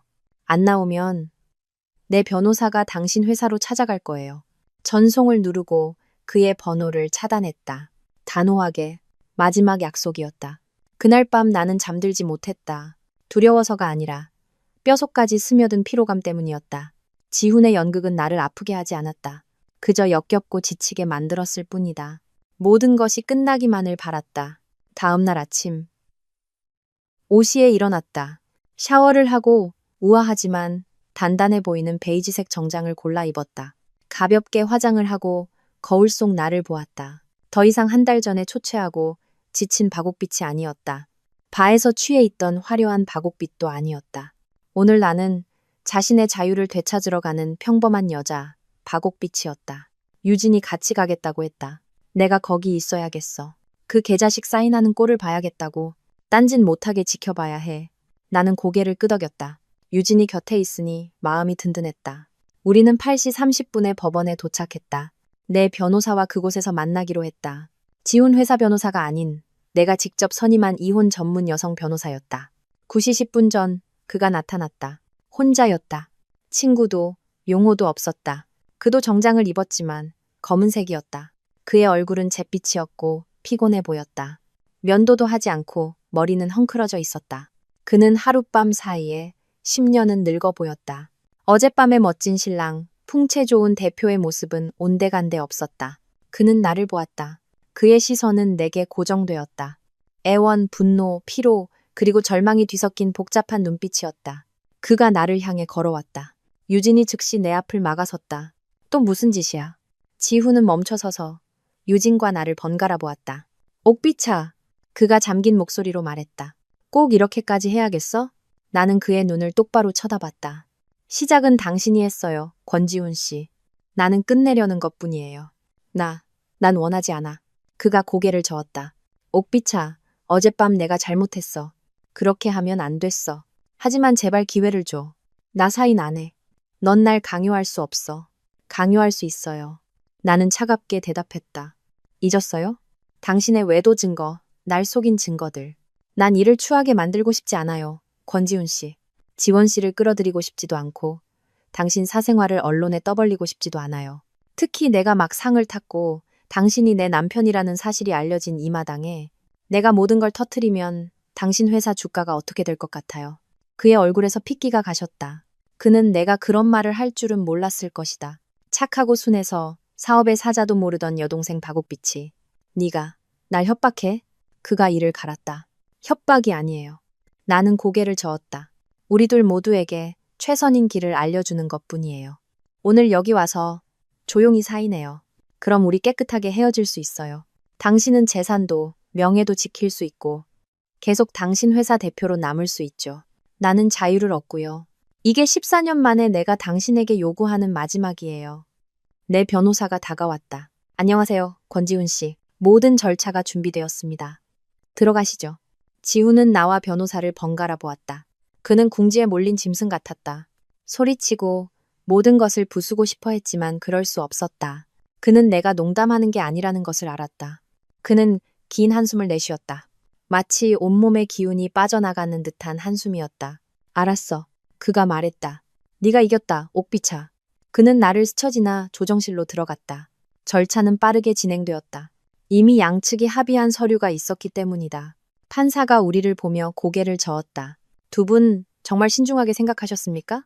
네, 아주 신중하게요. 내가 단호하게 대답했다. 지우는 침묵했다. 그렇다면 그들은 마지막 서류를 내밀었다. 우리는 서명했다. 사각사각 내 펜 소리. 그의 펜 소리. 끝났다. 붉은 도장이 찍혔다.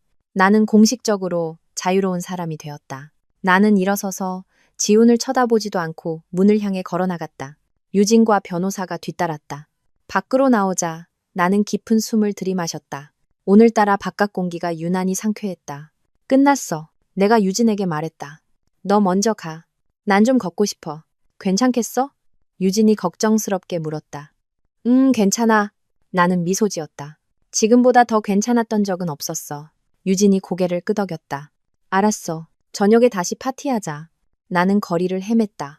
레지던스로 돌아가지 않고 익숙한 카페에 들어가 노트북을 열었다. 밀린 이메일을 처리해야 했다. 그리고 한 통의 이메일을 발견했다. 공모전 전부터 오랫동안 기다려온 이메일이었다. 제목 Welcome to Parsons School of Design, Fall 2024. 나는 할 말을 잃었다. 파슨스, 뉴욕. 나는 떨리는 손으로 이메일을 열었다. 박옥빈님께 귀하께서 파슨스 디자인 스쿨의 주얼리 디자인 석사과정 MFA에 합격하셨음을 알려드리게 되어 매우 기쁩니다. 나는 몇 번이고 다시 읽었다. 나는 회계 업무에 묻혀 살던 반년 전에 이 학교에 지원했었다.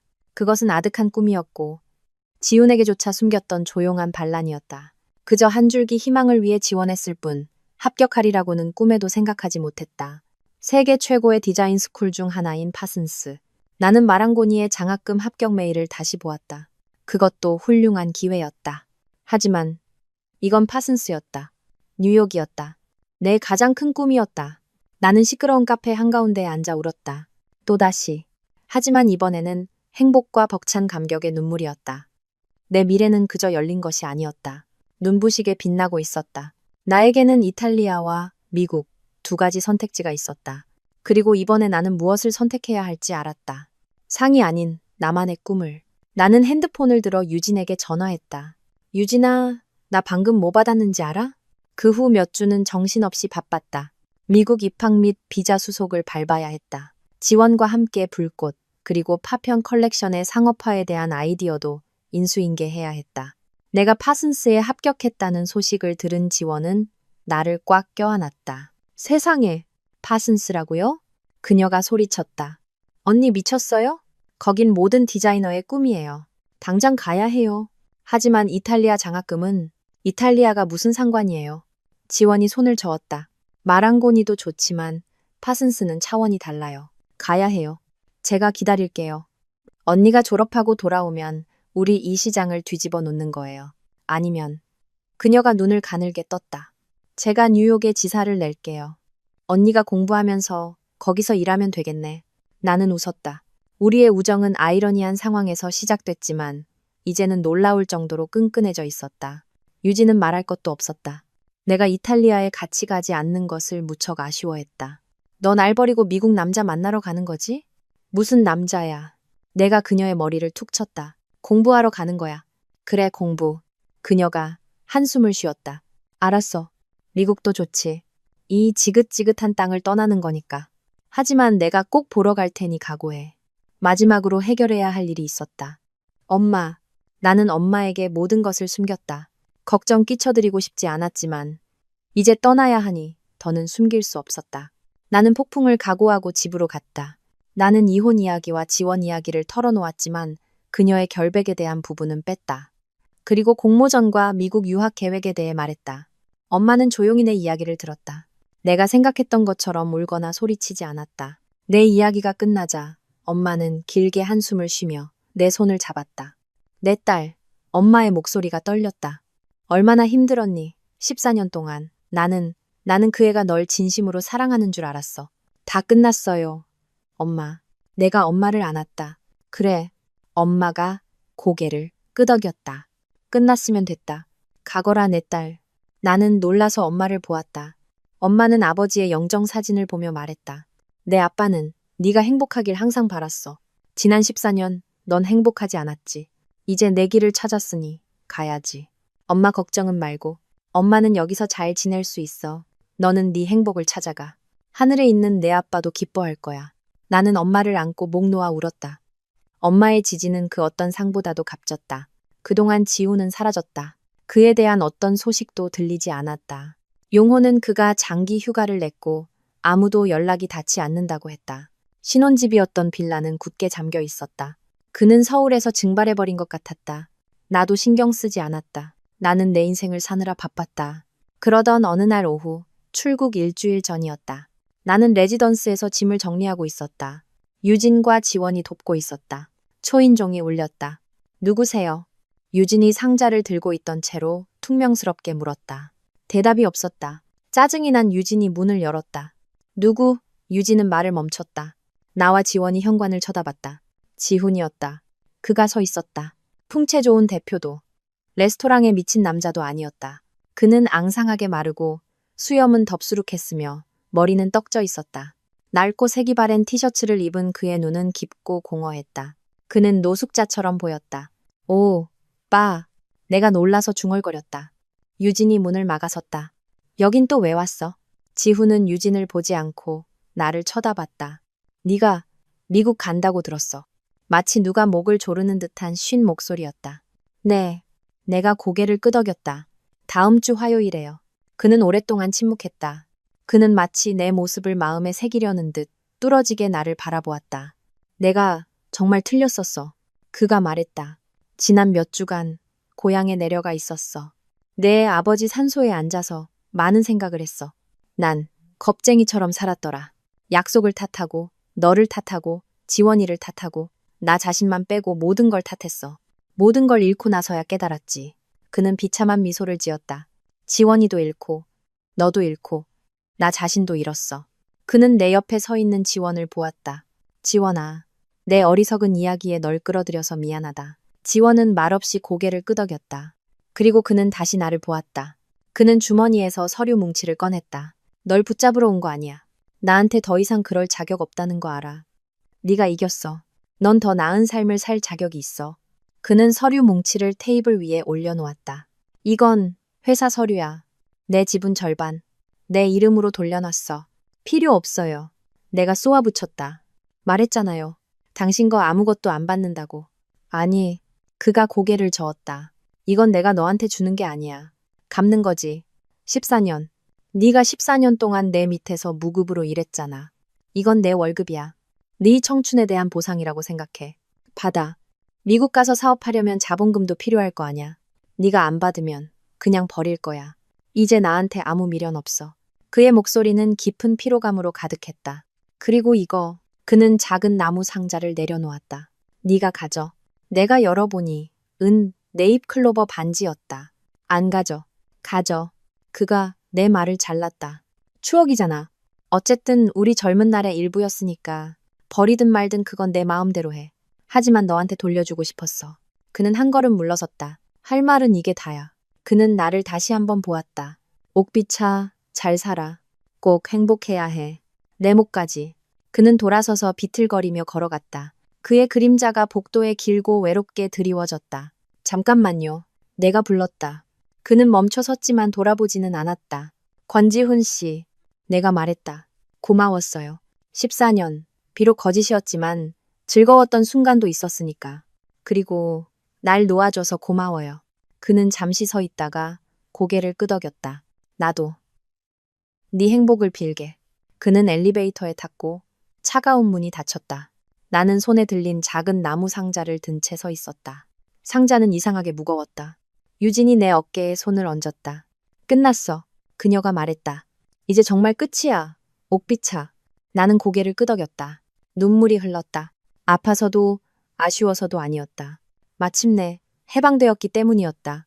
14년간의 은혜와 원한, 사랑과 증오가 오늘 마침내 끝났다. 3년 후, 3년. 눈 깜짝할 사이에 흘러갔지만 한 사람의 인생을 완전히 바꾸기에는 충분한 시간이었다.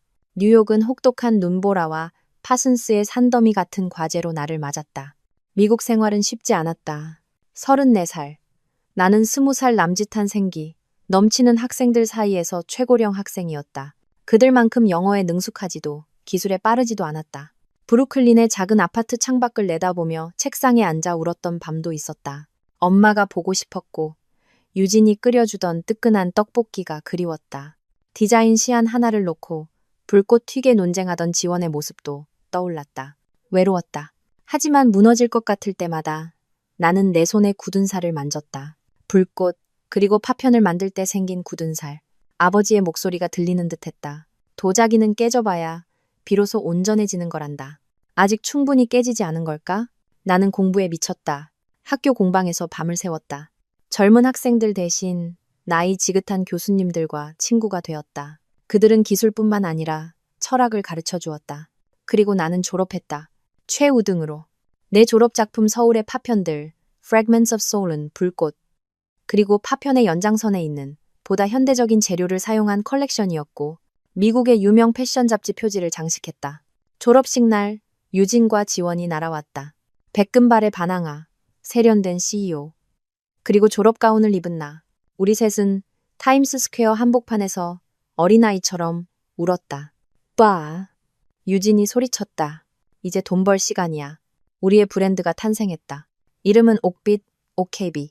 지원의 날카로운 사업 수완으로 모든 서류 절차가 끝났다. 본사는 지원이 운영하는 서울에, 유진은 미친 짓 하기에 딱 좋은 공기라며 창작 스튜디오를 제주도에 차렸다. 그리고 나는 옥빛을 세계로 이끄는 관문인 뉴욕 지사를 맡았다. 우리는 대량 생산 주얼리를 만들지 않았다. 불꽃, 그리고 파편에서 했던 것처럼 이야기를 만들었다. 은과 금의 한산모시, 나전칠기, 깨진 도자기 조각을 결합했다. 모든 컬렉션은 한국 문화에 대한 이야기였다. 성공은 바로 찾아오지 않았다. 우리는 고군분투했다. 반품된 주문도 있었고 다시는 안 볼 것처럼 싸운 적도 있었다.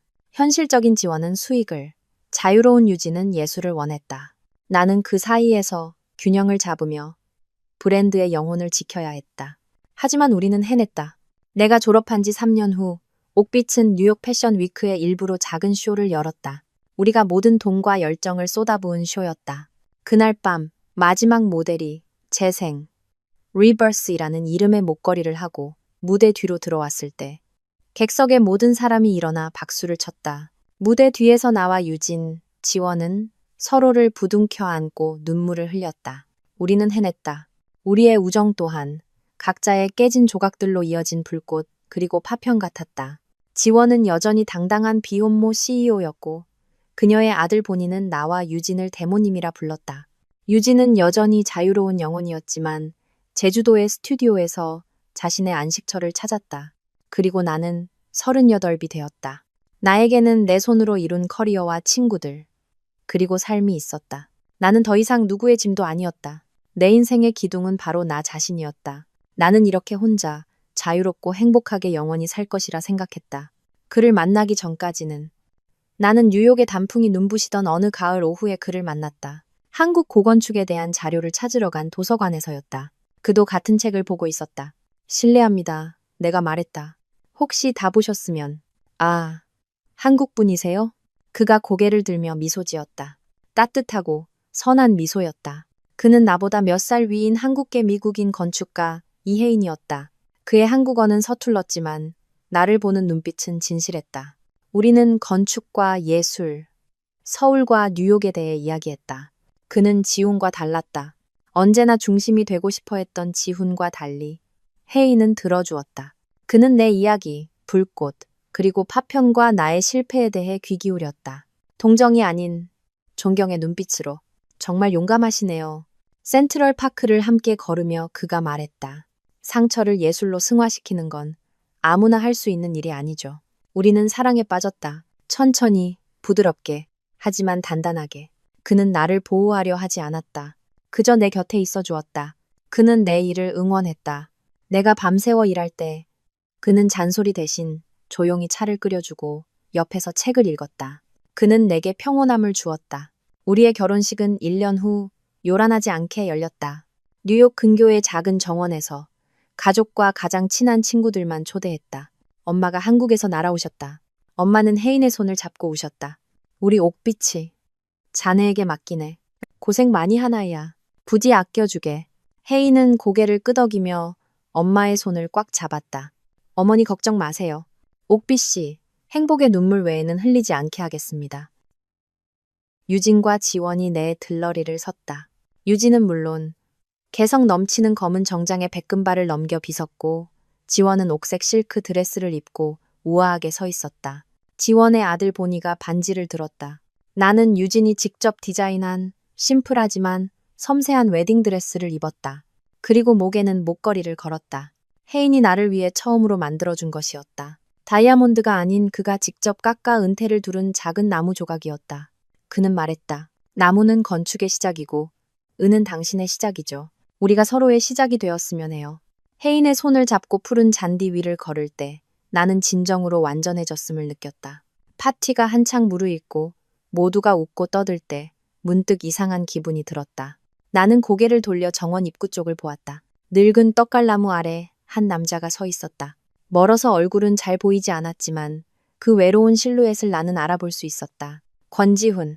마지막으로 봤을 때보다 훨씬 더 마르고 늙어 보였다. 머리카락은 희끗희끗했다. 그는 그저 조용히 서서 지켜보고 있었다. 웨딩드레스를 입고 다른 남자 곁에 서 있는 나를.